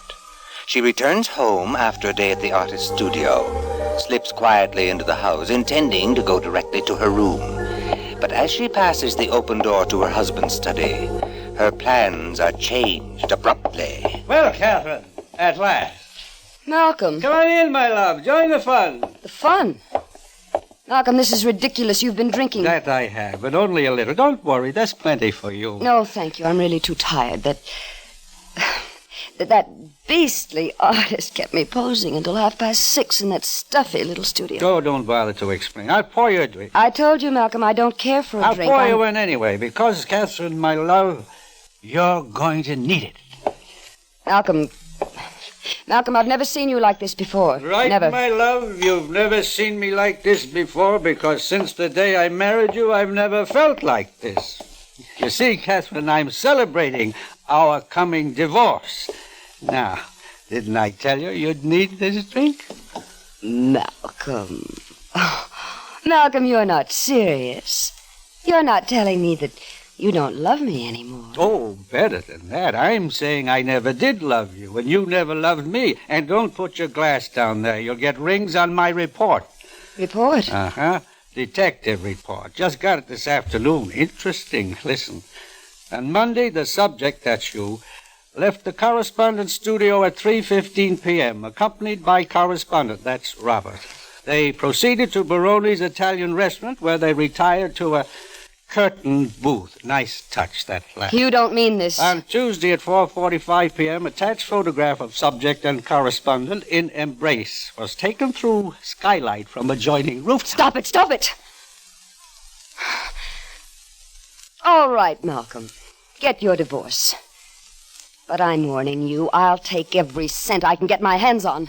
And I'll have Robert, too. Do you really think he'll marry you? He loves me, real love, something you wouldn't understand. Well, maybe I'm wrong, but I'm willing to gamble. Gamble? What does that mean? It means that with this evidence, a good lawyer can get me a divorce without settling accounts on you. But I'll be fair. You can have the house, Catherine, and enough to run it.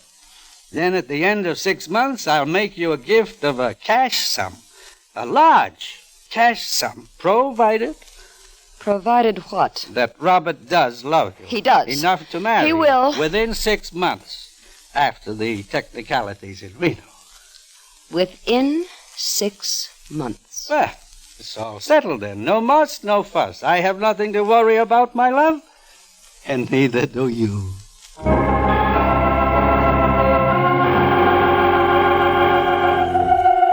Well, Catherine, what do you think? It's fiendish. Oh, it's like Malcolm to laugh at me. He's always laughed at me. But we can beat him, Catherine.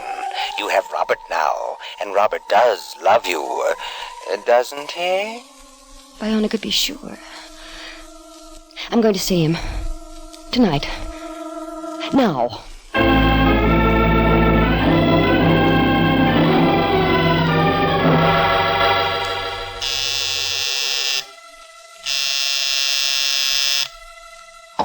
Robert? Robert? Robert! He's gone. Steady, Catherine, steady. Don't let anyone see that we're so frightened about Robert's departure. We must keep up appearances, you know. Well, he couldn't have gone far. Oh, it's probably nothing. Greg. Maybe Greg Barnes would know where he is. Of course. You met Robert through Greg in the first place. Of course. Go to Greg's apartment, Catherine. He knows all the artist's haunts. And make it seem casual. Oh, so very casual. And so... Well, I suppose it's silly to trouble you, Greg, darling, but I thought you might know. Mm-hmm. Wish I could help, lady. But I'm a newspaper man, laughingly known as an art critic, not a bloodhound. But you must know some of the places he goes. I know his paintings are mediocre at best, but his private life? Nope, nothing. However, at the risk of being indelicate, it might be a woman, one of those pretty young art students from the Institute. You're lying. That isn't true. He wouldn't... Hey, wait a minute, lady. All right, Greg. All right.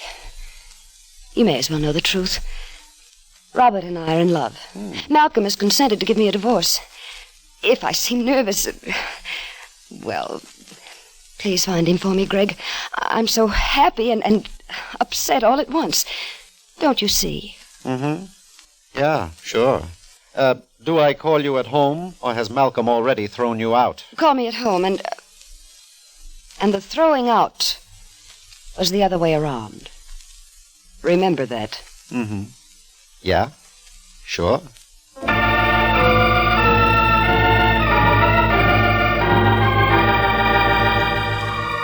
Catherine, I wonder if Malcolm had something to do with Robert's disappearance. Malcolm! Oh, yes. Oh, it'd be just like him. He paid Robert to go away so he could laugh at me. Laugh at me and... Hello.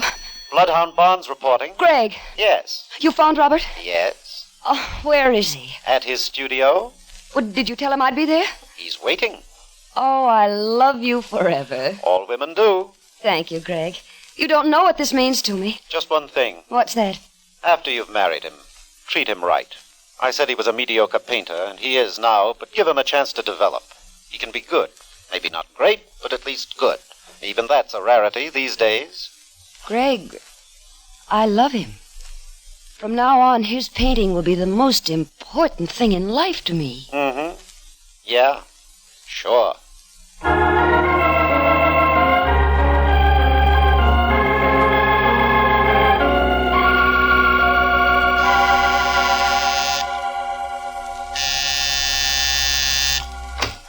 Robert. Come in, Catherine. Oh, darling, I was so worried when I came here. Yes, and found... Catherine, Greg told me. Oh, Robert, darling, perhaps I've made a mess of things.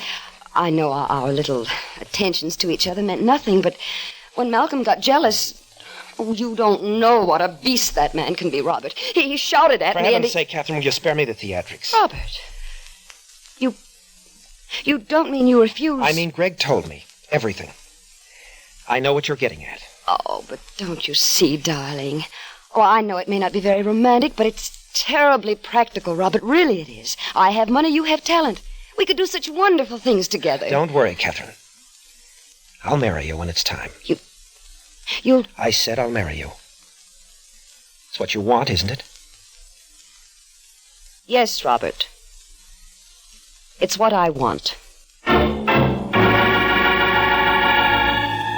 Yes, Catherine. It has all worked out for the best, hasn't it? Oh, just wait till Malcolm hears. He'll be so surprised. Then who'll be laughing? That's right, Catherine. The last laugh, that's what you want most of all, and you will have it, with my help. You just wait and see.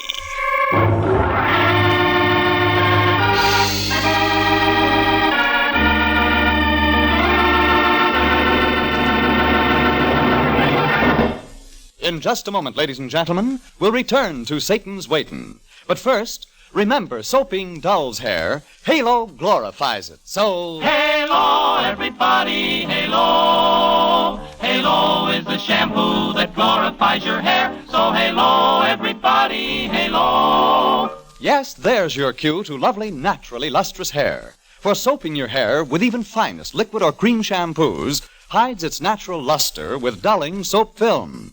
But Halo shampoo is not a soap, not a cream.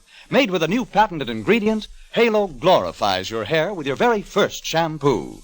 Even in hardest water, Halo gives oceans of rich, soft water lather, rinses away quickly, needs no after rinse. Halo removes embarrassing dandruff from both hair and scalp, leaves hair soft, fragrant, shining, wonderfully easy to manage. Exceptionally safe and gentle, Halo is ideal for children's hair, too. Ask for Halo, America's favorite shampoo, at any drug or cosmetic counter. So Halo, everybody, Halo. Halo shampoo, Halo. Now, once again, Satan's Waitin'.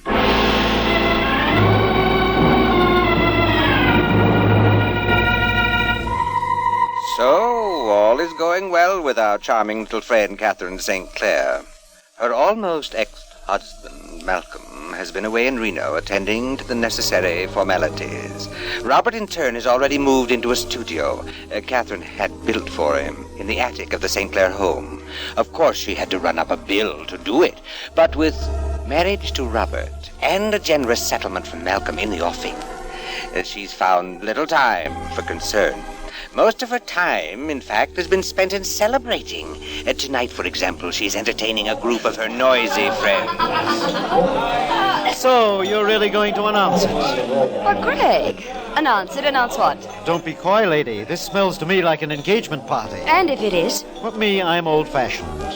Oh, now, Greg, really? Don't tell me you disapprove. Oh, it's not that. I had the funny notion the groom-to-be usually turned up at this kind of affair. Robert? Mm-hmm. Oh, he's up in his studio doing some preliminary sketches or something like that. Correction, Catherine. I was up in my studio Robert. trying to do some work. You'll pardon me, Catherine. My cue to leave. That's right, Greg. And take the others with you. What did you say? I told him to take the others with him. Can't you understand, Catherine? I'm trying to do some work. Are you indeed? Well, it happens these are my friends, and this is my house. I know that. You haven't given me a minute to forget it. Well, I won't have you ordering my friends around. Do you understand? All right. That's fine by me. Just fine. Robert! Robert, wait!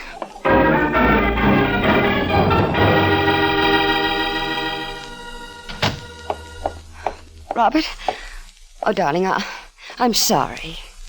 I got rid of all those noisy people.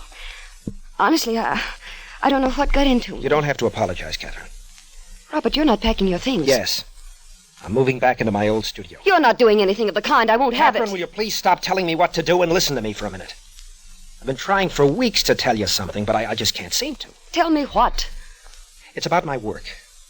I know you haven't been interested, but it's very important to me. In 3 months, I'm going to enter a competition at the Chicago Institute of Art for contemporary paintings. But you can work here, Robert. No, I can't. I thought I could work here, but it would be a change of atmosphere I needed. But I was wrong, Catherine. You're walking out on me. You think nothing of just walking out. It isn't that. I told you I'd marry you, and I will, but I need these 3 months. Just 3 months. It'll stretch to 6. No, it can't. The contest will be over. All right, Robert. 3 months? I wanted to spend some time in Europe before the wedding anyhow. But the day that contest is over, well, you'll want to marry me anyhow because, frankly, darling, I don't think your paintings have a chance. What? I just don't think you're good enough.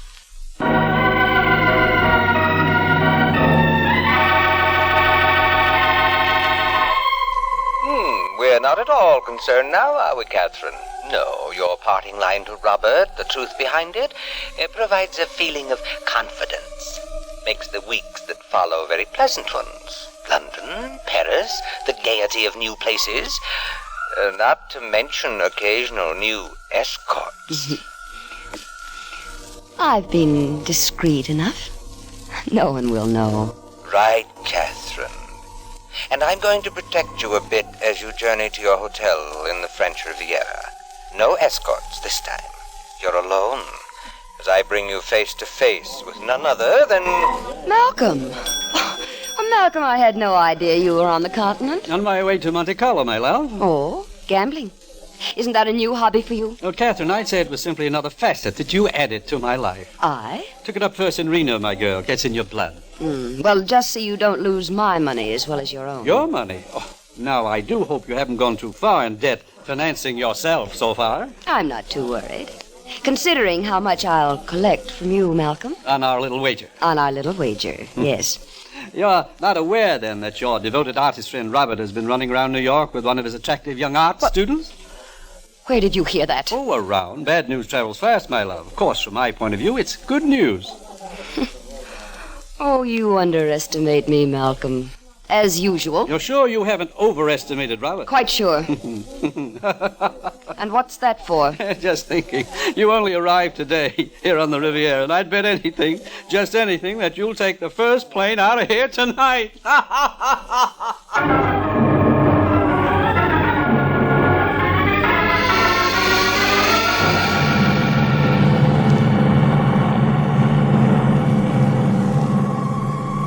He was so right, wasn't he, Catherine? But no matter. It's still the last laugh that counts. Oh, I've got to be sure. I can't make a fool of myself. Yes, Catherine. Robert. I'll go to Robert's studio and find out for myself. Robert, yes, very good. We'll call on him the moment we reach New York.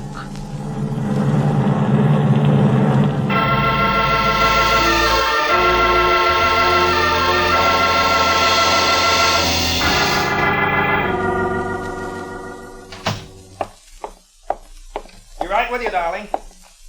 Take your time, dear.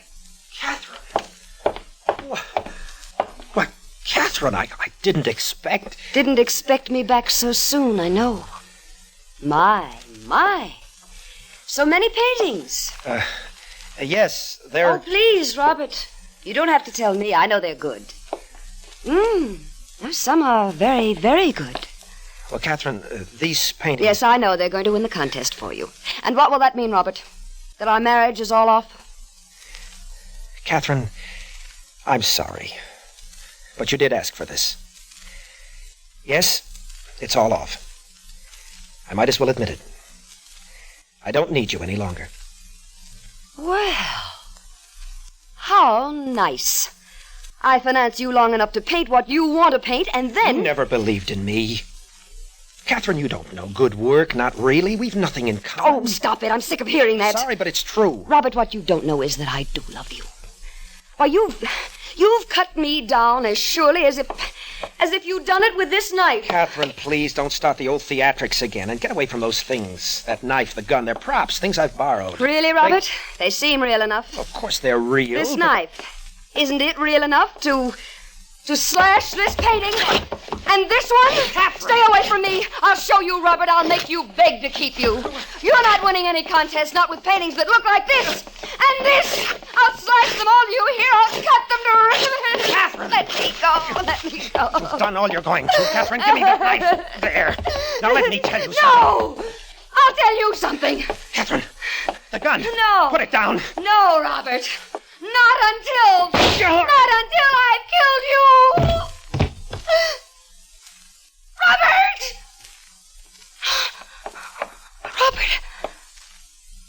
The gun was real. You are dead. Oh, no! Oh, yes, Catherine. You have killed him just as surely as if you'd planned it. Oh, what will I do? What will I do? Well, now let me see. If you don't want to give up, I'm still willing to help. The gun. Isn't there something about the gun? The gun. I'll wipe it clean. Put it in Robert's hand. A good start, Catherine. You're getting the idea. And now, supposing we get out of here. Call Greg from the drugstore on the corner. Tell the story just a little bit differently from the way it actually happened. Of course. I can do it. I can convince him. Hurry, Catherine. We don't want to be found in here with the body. Not the way we're going to tell this.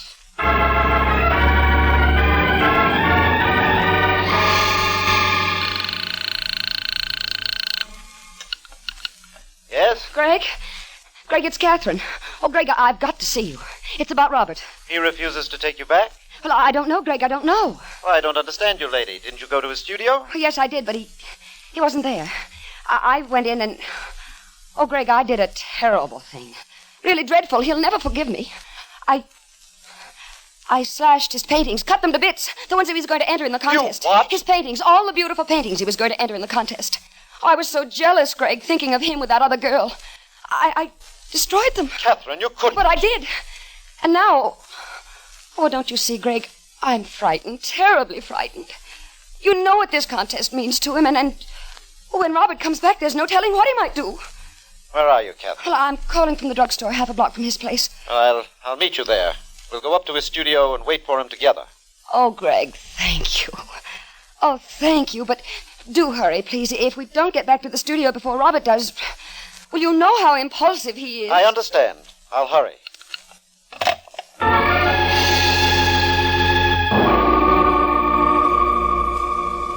He believed it.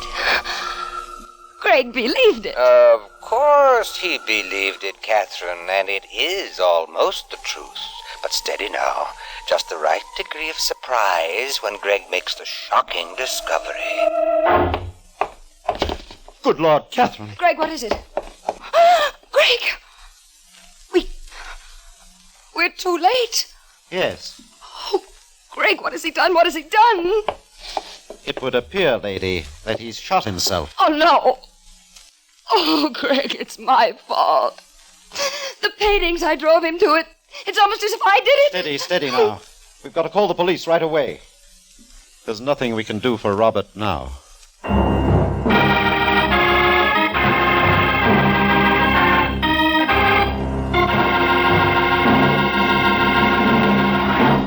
In just a moment, ladies and gentlemen, we'll return to our story. But now, men, does your face do a slow burn every time you shave?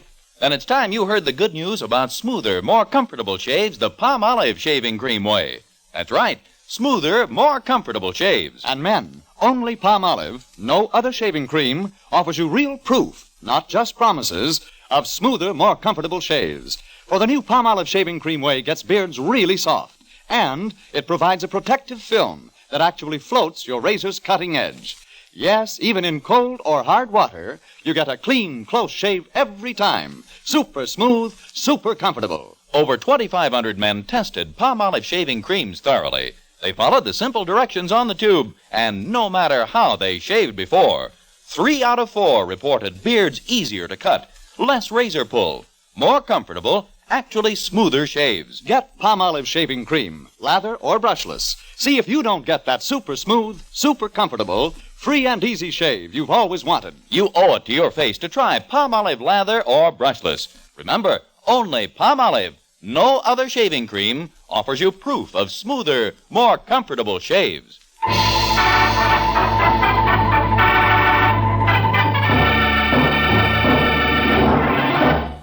Now, back to Satan's Waitin'.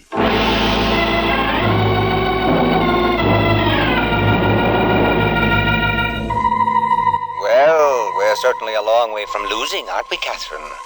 Though more important than Malcolm's money is that Robert's suicide be accepted as such. Also, as Greg turns to the phone, you look for one more opportunity to suggest the motive. Operator, will you get me the police, please? An emergency. Oh, Greg, it's horrible, just fantastic. Yes. The police. I suppose I'll have to tell them I slashed the paintings. You did, didn't you? Well, yes, but don't you see? People will say I drove him to it, that it was my fault. It's really a shame, Catherine, how little you know or cared about his work. If you had taken an interest in Robert's work, you wouldn't have made your one very big mistake. Mistake? That's what I said, Catherine. You see, those paintings you slashed... What about them? They aren't Robert's at all. None of them. His have already been placed on display for the competition. What? These here in the studio that you thought were so fine, so perfect, they're nothing more than the dawdling but promising efforts of the young student Robert was teaching. No, you're lying. Your well-planned motive for suicide is out the window, lady. Oh, hello, police. Sergeant, this is Greg Barnes, the art critic. Greg, please. I want to report a murder. That's right. And if you'll hurry straight over, I'll be happy to add a few brilliant comments. Something to change the picture here considerably.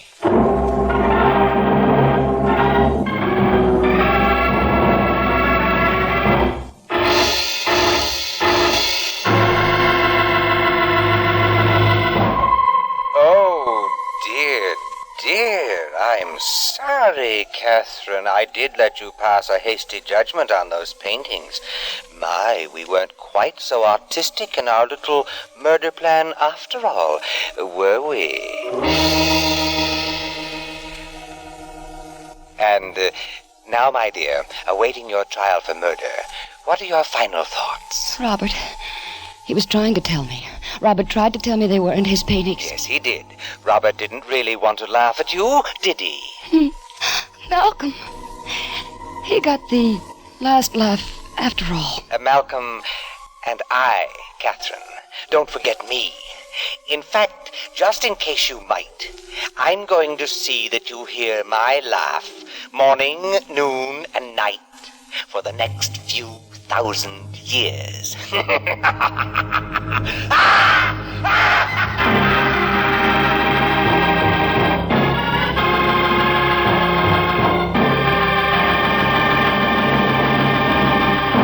Remember, every Tuesday night at the same time, the Colgate-Palmolive Peat Company, makers of Halo shampoo to glorify your hair, and Palmolive shave creams for a smoother, more comfortable way to shave, bring you Satan's Waitin.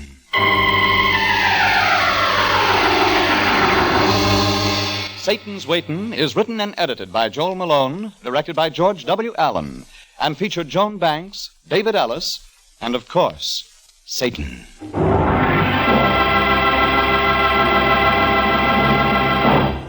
For double protection, use Vito, Colgate's marvelous deodorant. Yes, Vito protects you in these two important ways. 1, Vito stops odor instantly. 2, Vito checks perspiration immediately. Use daily, Vito safeguards your daintiness from bath to bath, yet it's safe for normal skin and clothes. Vito smooths on easy as vanishing cream. Never cakes or dries out in the jar. Has a delicate fragrance you'll love. Remember, for double protection against underarm perspiration and odor, get Vito. Vito Deodorant Cream.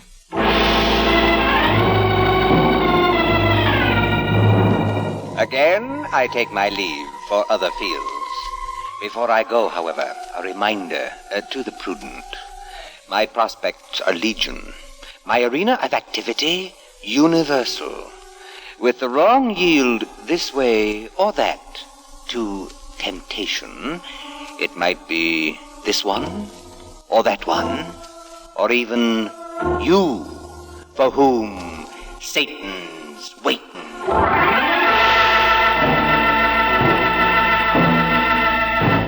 Be sure to join us again next Tuesday when Satan will be waiting.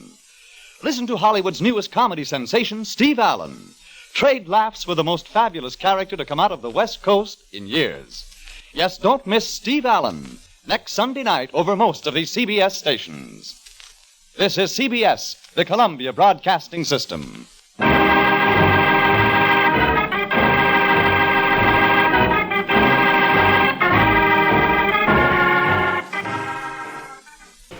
I think we played an episode of his show.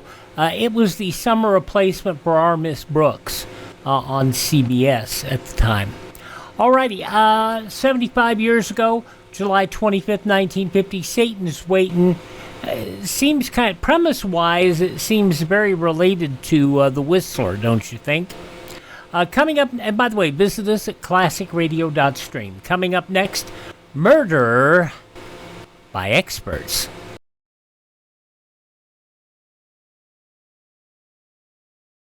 Not all careless drivers have accidents, but many such careless drivers cause accidents. A woman driver who drives slowly down Main Street while doing a little window shopping is a menace. So is the man who insists on telling the people in the back seat of his car about his poker game last week. It's no wonder that ordinarily cautious drivers start to lose their tempers and take dangerous chances to pass these careless drivers. When an accident results, the person who caused the accident probably won't even be touched. So the National Safety Council says if you want to window shop, get out and walk. If you are too busy describing one of your sterling feats to pay any attention to traffic, get out and walk. The driver's license you have does not give you the right to endanger the lives of your passengers or other human beings. Driving can be dangerous. Keep your mind on what you're doing, or walk. All right, now an episode of Murder by Experts.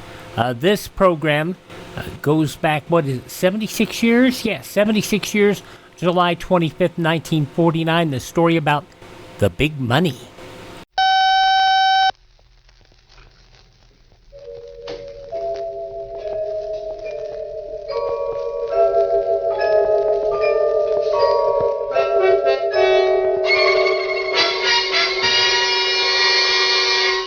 Murder by Experts.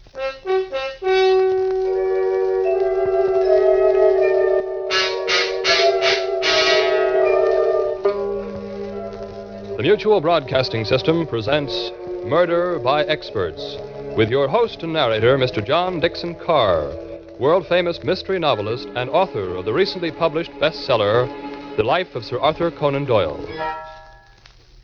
This is John Dixon Carr. Each week at this time, Murder by Experts brings you a story of crime and mystery which has been chosen for your approval by one of the world's leading detective writers. Those experts who are themselves masters of the art of murder and can hold tensity at its highest. This time, our guest expert is the noted mystery writer, Miss Frances Crane. From the many thrillers she has read and enjoyed, Miss Crane has selected a gripping and dramatic story by Philip Andrews. And now we present James Stevens in The Big Money.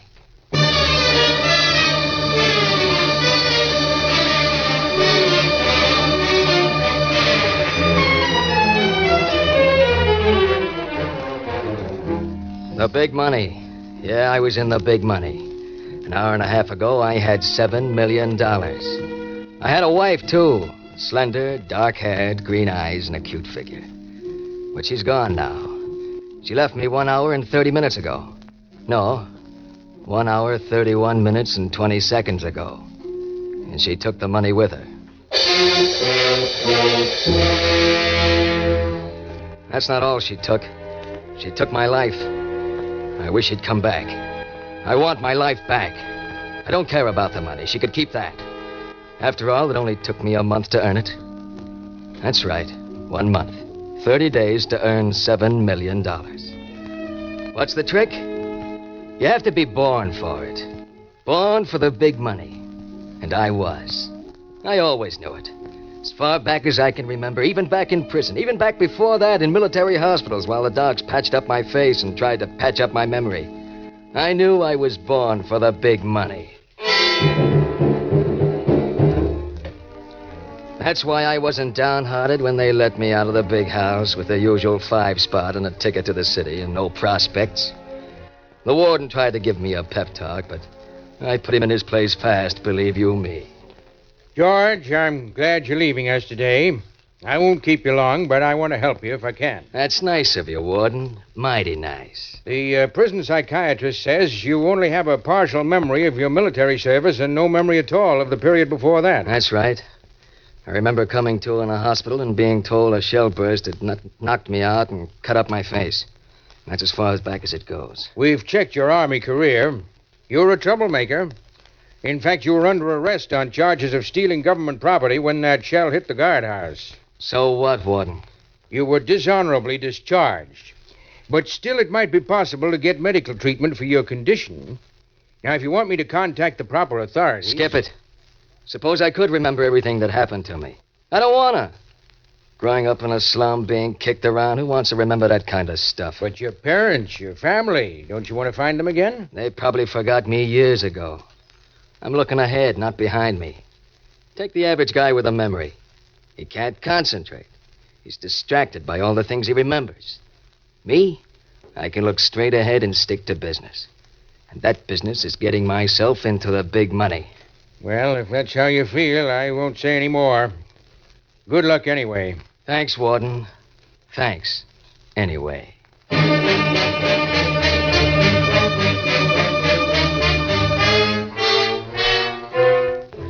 So that was that. 10 minutes later, I was a free man after 2 long years. I hiked straight for the railroad station and caught the first express for New York. Then I ambled back to the club car and ordered a drink. I relaxed and sat back, feeling good. Very good. Across the aisle, a girl was reading a magazine. A knockout. Black hair, green eyes, and lips like rosebuds. Pretty soon she saw me watching her, but she was smooth. She didn't even seem to look at me while she gave me a long, steady once-over. She was interested, I knew that. She turned to a short, plump, white-haired man beside her and whispered something. White-hair gave me a long look, too.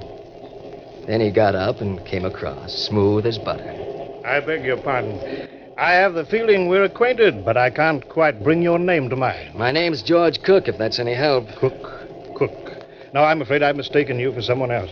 Yes, of course. You remind me strongly of my old friend, Howard Vincent. Never heard of him. The likeness is striking. But my apologies. I didn't mean to intrude upon you. Oh, you're not intruding. Davenport is my name. Philo Davenport. Mr. Davenport? Trains are pretty dull when you're traveling alone, don't you think? Insufferably dull. Perhaps you care to join me and my niece for a drink, Mr. Cook.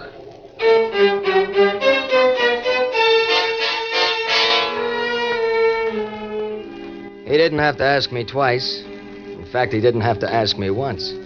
Because if they hadn't picked me up, I was going to pick them up. In 10 minutes, we were as cozy as 3 mice in a cheese factory. Marlene was her name. Marlene. Saying it was like tasting old brandy. Marlene and I got along fine. But I could feel them both sizing me up, eyeing my going away from prison suit. And I knew they were sharpshooters with some cute game on their minds. By and by, Marlene came to the point I knew they were interested in. You're very witty, Mr. Cook. What line of business are you in? Traveling salesman? Now, my dear, you mustn't ask personal questions. I don't mind, Mr. Davenport. The truth is, I'm a free traveler. A free traveler? What's that? Well, you see, they set me free this afternoon, and now I'm traveling. Very good, Mr. Cook. Very good. Such frankness is refreshing. And what business are you in, Mr. Davenport? Well, I'm part lawyer and part detective. I have a specialty all my own. I trace heirs to unclaimed fortunes. Interesting business. Do you ever find them? Frequently. In fact, much oftener than I have any right to expect. Oh, now, Uncle Philo, you mustn't boast. Of course not, my dear. 125th Street. Next stop, 125th Street. Well, this seems to be our stop, Mr. Cook. Where are you staying in town? I haven't quite made up my mind. I thought I'd look around a bit first. I see. Marlene and I would like to have you come call on us tomorrow or the next day. Wouldn't we, my dear? Oh, we'd love it if you would. Well, in that case, I will. Fine, George. Here's my card. Don't fail us now. Please promise you'll come, George. All right, Marlene. I'll drop in on you.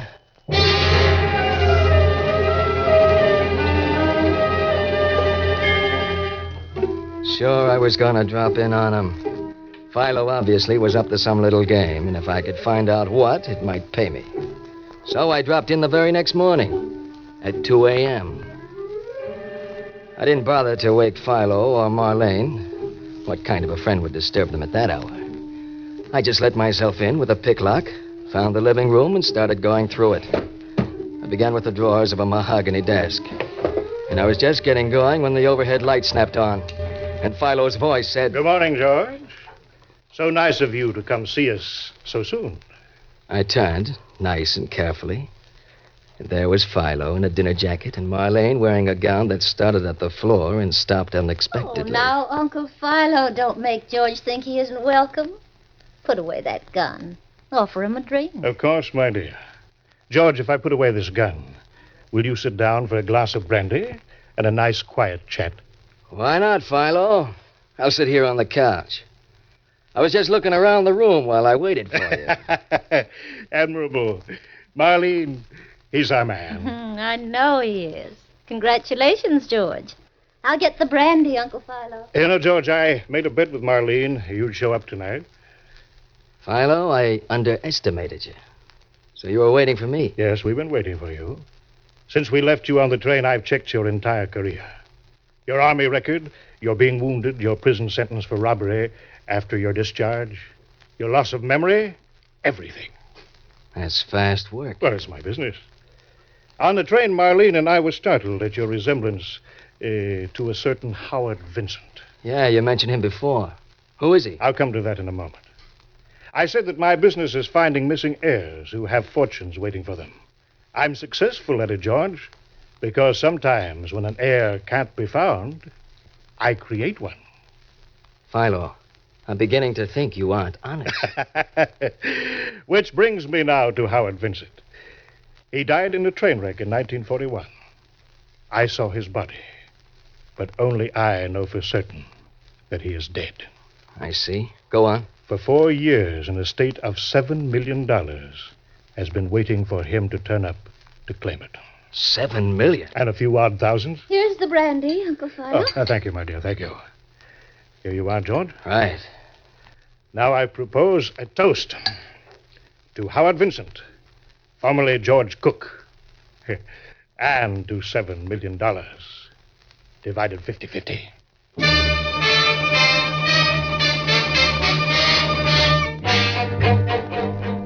This was it. What I'd always known would happen someday. The break. The big money.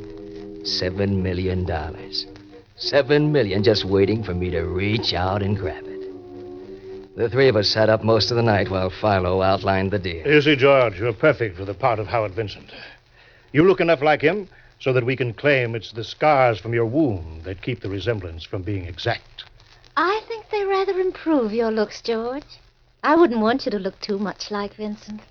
In his photographs, he's rather vicious looking. Well, thanks, Marlene. I never dreamed that shellburst was going to blow me right into $7 million. $3.5 million. Remember? Oh, sure. 3.5. Your loss of early memory is also very fortunate. Ordinarily, we would have to fake it to explain why you didn't remember little details of your past. And that's so hard to do. Uncle Philo tried it once, but the results were very bad, weren't they, Uncle Philo? Let's not dwell on that case, my dear. In this instance, George's Army medical history authenticates his condition, so he doesn't need to remember a thing. I told the warden that memories only handicap a man. Your prison record will have to be freely admitted. Naturally, you'll be thoroughly checked. Sure. But suppose they manage to trace me back to before the Army, to the time I can't remember about. What then? They won't. You see, I am in charge of the search for Vincent. You? How come, Philo?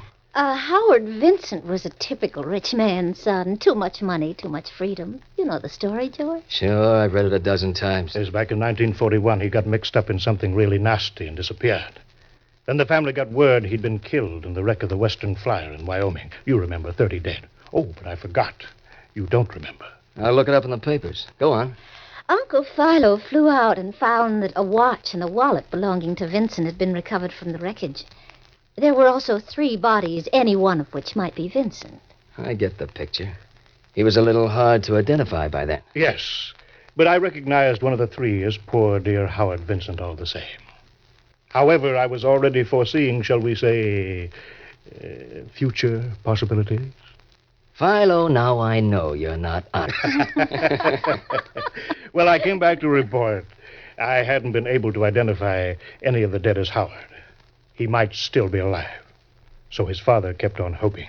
When the old man died in 1945, he left his money to his son, provided Howard could be found within 7 years. And he left me an annual retainer to keep looking for him. And now, at last, you found him. No, my dear. Not for several weeks yet. You see, we have careful preparations to make. Very, very careful preparations.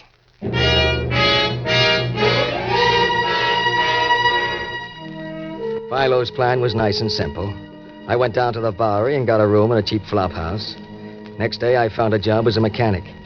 Every day after that, I ate lunch in Battery Park near the Wall Street district. At the end of 3 weeks, Philo just happened to be walking through the park and saw me. Next day, he brought old Mr. Peebles, the lawyer for the Vincent estate, to give me the once-over.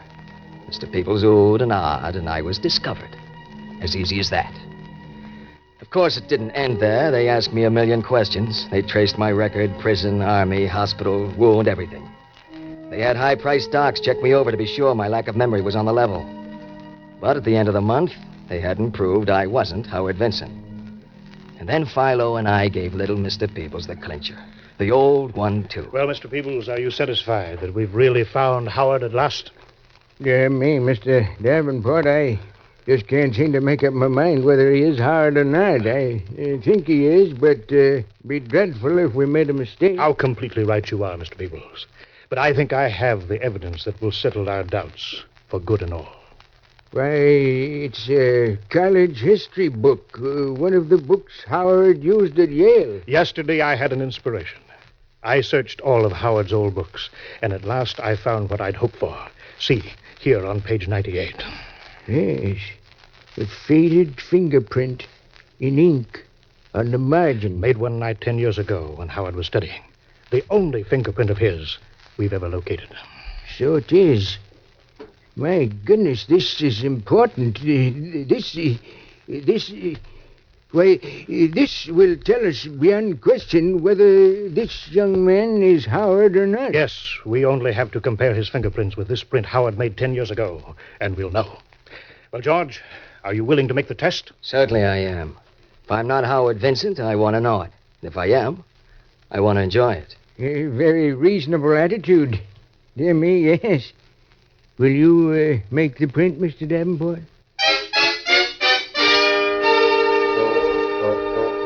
Well, Philo made a print of my index finger, and little Mr. People squinted at it, then at the print in the history book. He spent at least 5 minutes doing it, mumbling to himself. This is an important moment. Very important moment. Dear me. Yes, I'm sure of it.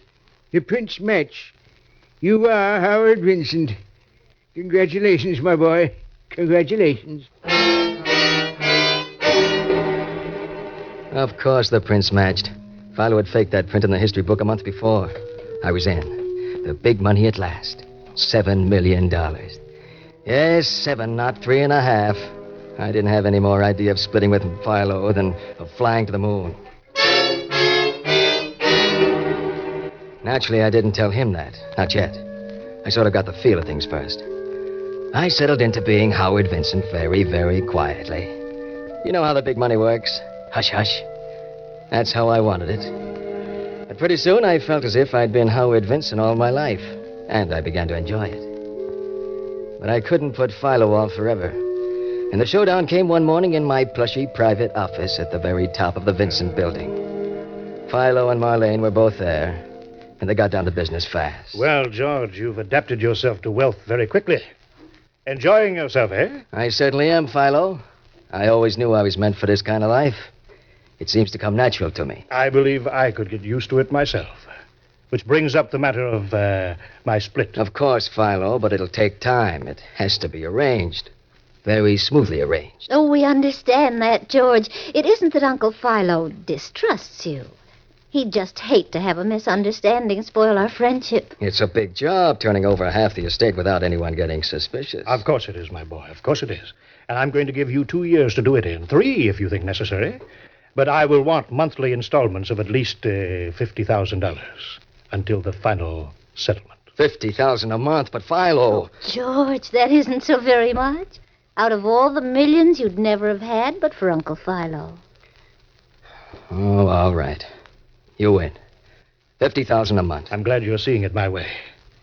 And now that is settled, we won't be meeting again, George. We won't? Why not? Uncle Philo means he'll feel safer if he's where you can't try to kill him, George. Kill him? That's ridiculous. I wouldn't dream of any such thing, Philo. You know that. Of course I do, my boy. Especially since as soon as I leave here, I intend to write out a complete account of this interesting affair and leave it with a friend, to be forwarded to the police if anything violent should happen to me. Now, that's not necessary, Philo. Nevertheless, I shall feel better when it's done. Marlene, my dear, shall we go now? In a minute, Uncle Philo. I want to powder my nose first. I'll be right back. No hard feelings, I hope, George. It's only good business, you know, to take precautions. Of course there's no hard feelings. I'm still making out pretty good. Here, let me ring for the elevator for you. You might as well ride down in my private car. A private elevator? Well, great wealth has its privileges, as I hope to find out. Funny. I push the button, but I don't hear the car coming. Perhaps it's already at this floor. Try the door. All right, I will. Well, how do you like that? The door opens, but the elevator isn't here. The shaft is empty. Oh, that's very odd. There's something wrong with the mechanism. The door shouldn't open if the car... George, what are you doing? What are you grabbing me for? Let go of me, George! No! No! Ah!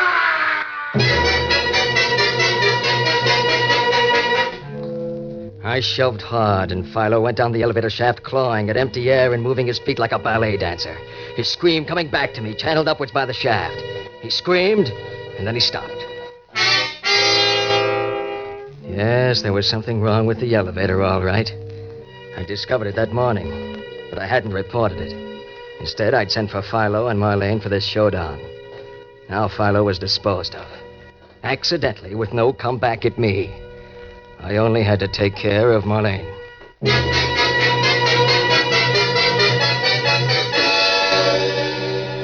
I closed the elevator door and stood there trying to act calm, but the perspiration was popping out on my brow. They'd find Philo in a moment. Was it Marlene ever coming back? Then she came. Well, here I am. But, George, where's Uncle Philo? Yeah, he's in the elevator. I'm going down with you. We'll stop at the bank. I'm making a small advance payment. In the elevator? Oh, all right. Open the door, George. Go on, open it. She wasn't close enough. I had to stall. Get her closer. Door seems to be stuck. Give me a hand, Marlene. No, thank you, George. I'd rather not. But, Marlene... Stay right there, George. Don't come any closer. You see, darling, I have a nice ladylike gun in my purse. Marlene, what is this? A gag? No, I didn't powder my nose, George. I found I'd forgotten my compact, and I came back. I was outside the door when I heard you talking about the elevator, and then Uncle Philo screamed. Poor Uncle Philo. I thought he was smarter than that. So did he. But he wasn't. A baby could have taken care of Philo. Well, go on. Grab the phone. Call the cops. I could. But what good would that do either of us? I don't get you. Uncle Philo is dead. I can't help him any. But you're not dead. And I can help you. Just what are you leading up to, Marlene? I know you murdered Uncle Philo. But you'd be safe. And I couldn't testify against you. If you married me, George. Maybe Marlene had a baby voice, but her mind was like a steel trap. Sure, I married her. She had the whip hand. She helped me cover up Philo's death as an accident. Then she moved in and took over. Oh, it's nice to be rich, isn't it, George? Poor Uncle Philo. How he would have loved all this. I thought we agreed to forget Philo. Oh, we did, didn't we? All right, I'll change the subject then. I saw a dream of a diamond necklace at Carter's today. No, I won't buy it. You're spending money as if I had all the dough in the world. Marlene, You'll do nothing, George. Please sit down and stop clenching your hands. You know you're never going to touch me. If anything should ever happen to me, and I mean anything, a friend will send a complete account of this impersonation of yours to the police. So you're going to take good care of me, darling. And that being the case, why don't we be friends? I'm not such bad company. Am I, George? No, Marlene wasn't bad company. She was very good company when she wanted to be. And that written account to go to the cops if anything happened to her protected her better than a bodyguard could have. So I made the best of it. We got along all right. Except that Marlene spent money like crazy. Until one night on our private terrace, 20 stories up, with a bottle of Napoleon brandy open between us, I began to feel sleepy. Very sleepy. Too sleepy. I tried to stand up, and I couldn't. I flopped back in the deck chair like a rag doll, and Marlene stood up and leaned over me.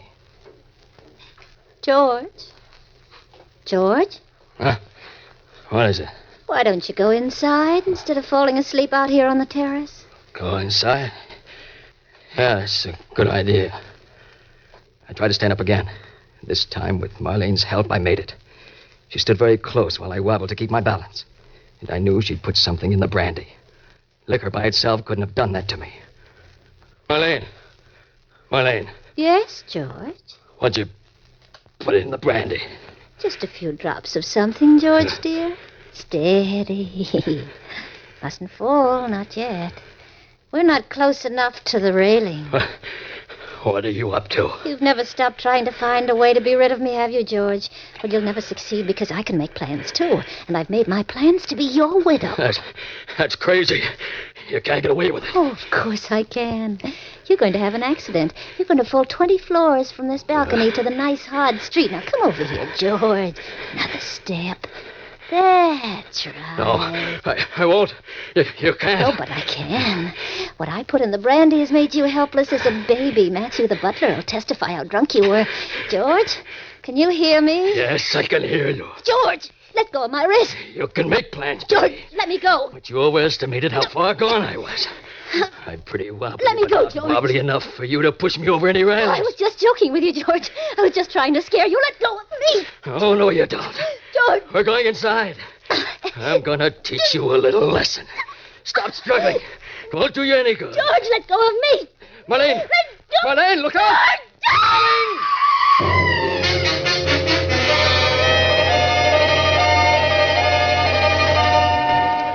She was gone. She went the same route Philo had taken.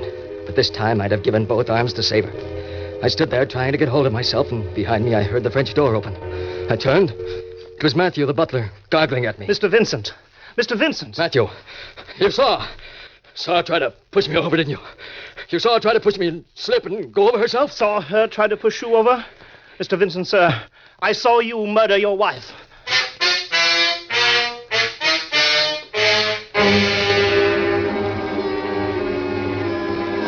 Well, that's the story.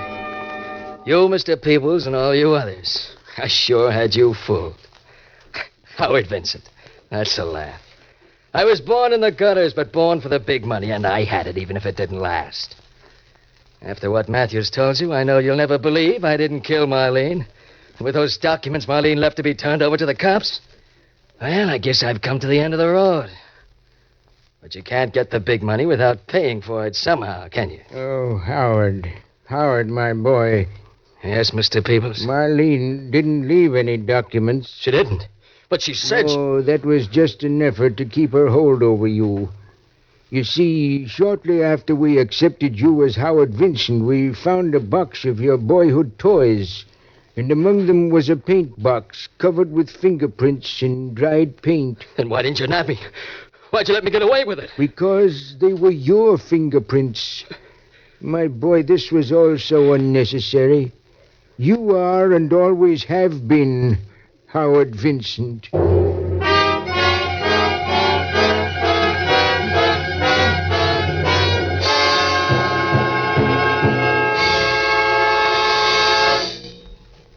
And so the curtain falls on The Big Money, which was chosen by guest expert Francis Crane, whose latest mystery, The Flying Red Horse, has just been published. Next week at this time, Murder by Experts brings you a story of a murderer whose victim refused to stay dead, selected for your approval by Cornell Woolridge. Until then, this is your host, John Dixon Carr, hoping you'll be with us next week at this time. The Big Money was written by Philip Andrews and adapted for radio by Robert A. Arthur and David Cogan. In the cast were James Stevens, Ann Shepard, Eric Dressler, and Wendell Holmes. Music is under the direction of Sylvan Levin and was composed by Richard U. Page. Murder by Experts is produced and directed by Robert A. Arthur and David Cogan. All characters in our story were fictitious, and any resemblance to the names of actual persons was purely coincidental. This is Jack Farron speaking.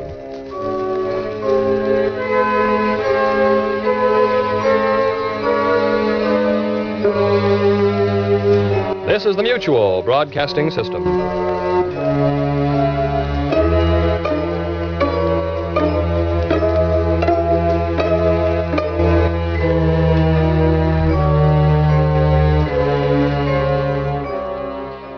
From July 25th, 1949, 76 years ago, Murder by Experts on Classic Radio Theater with Wyatt Cox. We'll check in with Peg Lynch and Alan Bunce next. The Couple Next Door.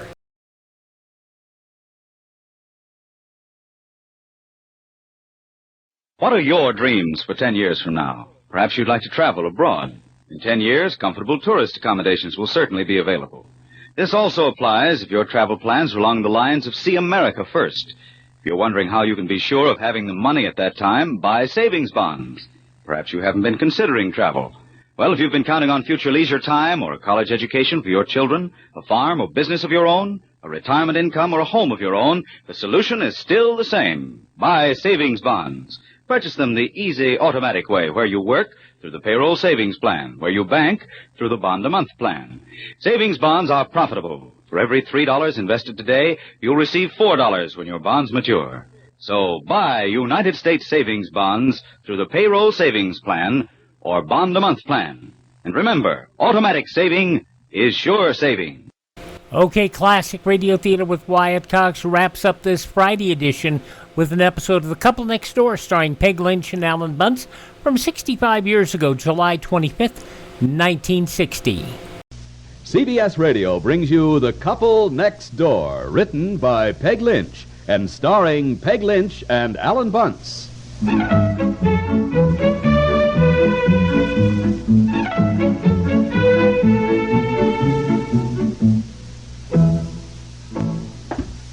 Well, I got Bobby to bed. Can I help you with anything here in the garden? Yeah, well, there's always weeding to do.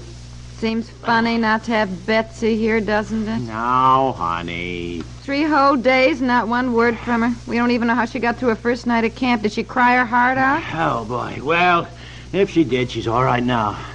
Oh, boy, that's hard work. Nobody from camp has called us. You don't expect her to spend her time writing letters to us. For Pete's sake, she's only 15 miles away. Obviously, she must have adjusted to camp life. Having a wonderful time. I mean, just be grateful. Yes, but since we're not allowed to visit her, I'll be glad to get a postcard.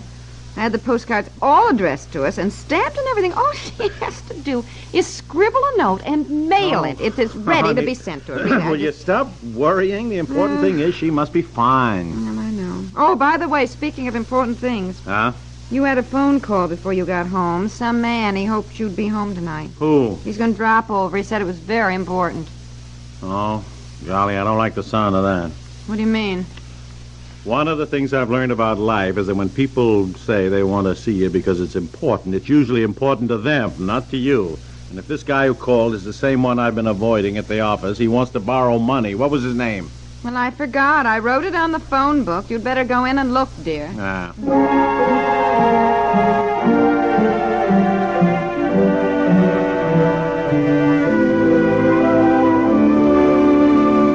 Yeah, will you please come here and look? I can't find it. What's the matter? You said the name of the man who called, said it was important, and he's dropping over tonight. Yes, I wrote his name on the phone book. Well, where? Look at the cover of this phone book. Look at this. You expect me to find anything on I this? know it is rather a mess. Let's see. Honestly. Oh, goodness, I don't know what half the numbers I've written down here. Turn it More numbers sideways on the there. book Now, let me than look. there are in the book. I've turned it around again. Let me see. Well, here I've just written Mary and a phone number. Mary who, do you suppose? Oh, here. Got it, got here. it. Look down here. What? Leonard Weekly? Wickley? Something Well, yeah. That's right. But just as I thought, he's been calling me at the office, and I have left permanent word that I am out. Well, I've never heard of him. Who is he? He's the guy in charge of the locker room at the golf club, and I'm just not going to fall for his hard luck stories anymore. He has borrowed money from me right and left. He's never paid 1 penny back. Never. Why do you keep lending it to him? Well, I keep saying I won't, but you've never heard anybody that can pour it on the way he can. Tears in his eyes, his kiddies are sick, his wife is sick, the mortgage is due. I don't know. He's got all the problems of the world piled on his shoulders. Nobody else has any problems but him. I wind up shelling out another $25. That's what happened. $25? How much does he owe you? I don't know. I lost track after I realized I wasn't ever going to get any of it back. I gave up. I mean... Well, why don't you just ask for it back? I have just asked for it back. At least I used to, but he's just got another hard luck story. Oh! What? Look, there's a car turning in the drive now. Look, I am not here. I am not here. Just wait a minute. I am not going to lie for you. Yes. You will just tell him, no, you're not going to loan him any more money. You haven't heard this guy. Now, look, don't let him talk you into lending him any money. Now, I don't have anything in my purse, but come back here. Come back. I'm not going to lie for you. Here he comes. Now you'll see. No, I'm going. Just say I stepped out and you don't know where I've gone, and that'll be the truth. I'm going out the back. Hurry up. He'll see you through the screen door. Oh, yes? Mrs. Piper? Yes. I'm Leonard Wickley. I phoned before? Oh, Leonard Wickley. Yes, I think you did. And, yes, and I did tell my husband that you'd called and that you said it was important, but something came up. He just stepped out, and I don't know where he's gone. Oh. Oh, I see. Well, I did want to see him. Yes, well, I just couldn't say. I mean, I just don't know when he'll be back. I see. Well, look, it's rather important to me to see him. Would you mind if I waited for him? Well, I really just don't know when he'll be Well, back. I don't It's all. mind. I don't mind waiting. Yes, well... Come in, then. Perhaps you'd like to wait out on the porch here. It's much cooler. Thank you. Well, You certainly sit down, have a sit down. lovely... Thank you. Have a lovely home here. It's the kind of house that my wife and me always dreamed about having. But things have been kind of tough for us. Oh. The last time I nearly got on my feet, the place we had burned down. It wasn't much, but when you got 5 kids, a roof of any kind is pretty nice to have. Oh, yes, well, I should say, well, that is terrible. Of course, I suppose you were lucky you all got out in time, really. Yeah, yeah, that's one way of looking at it. But it was right after that that my littlest one was knocked down by a hit-and-run driver. We almost lost him. Oh. He was in the hospital for months. My goodness, Mr. Wickley, I'm so sorry. Your husband never mentioned me, I guess. No, he has. Yeah, that's that's just like him, you know. Well, I tell you, Mrs. Piper, you're married to just about the greatest guy in the world. Well, Many a time, I don't know what we'd have done, Mrs. Piper, if it hadn't been for him. If he hadn't tided us over, and never once did he even remind me. yes, well. But I kept track, every penny, and I kind of wanted to give him back his $342 in person, but maybe being sentimental would embarrass him. Huh? 340. You just tell him I finally got my chicken farm on its feet, and, well, as my wife said, that Mr. Piper's a prince in disguise. Well, I guess I'll go on. But I got some chicken and eggs in the car for you. I'll bring them in. And anytime you want some, you just let me know. Yes, Mr. Wickley. Mr. Piper, instead of crouching down outside the porch eavesdropping, I suggest you go around to the front door and pretend that you just got home. Yes. Oh, golly, all right.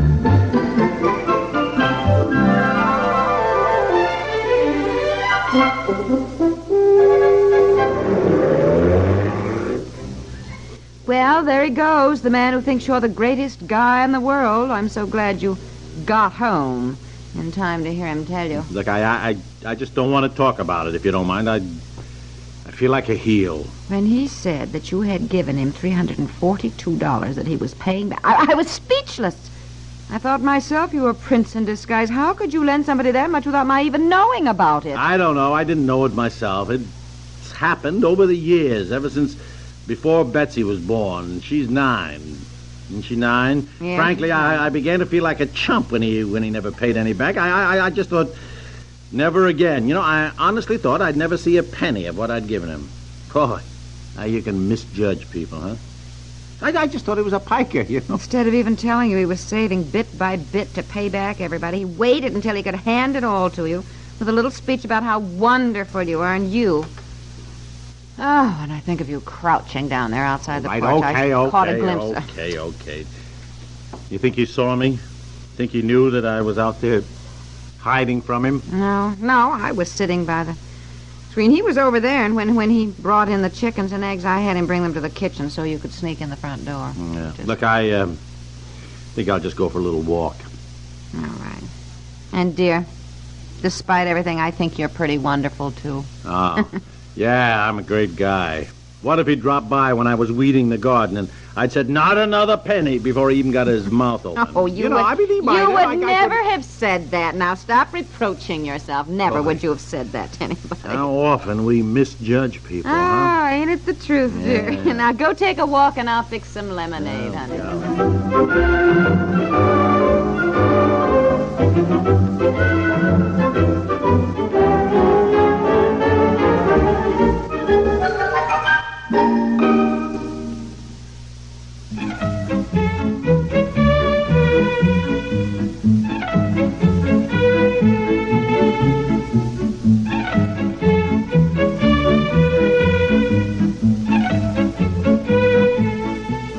The Couple Next Door stars Peg Lynch and Alan Bunce.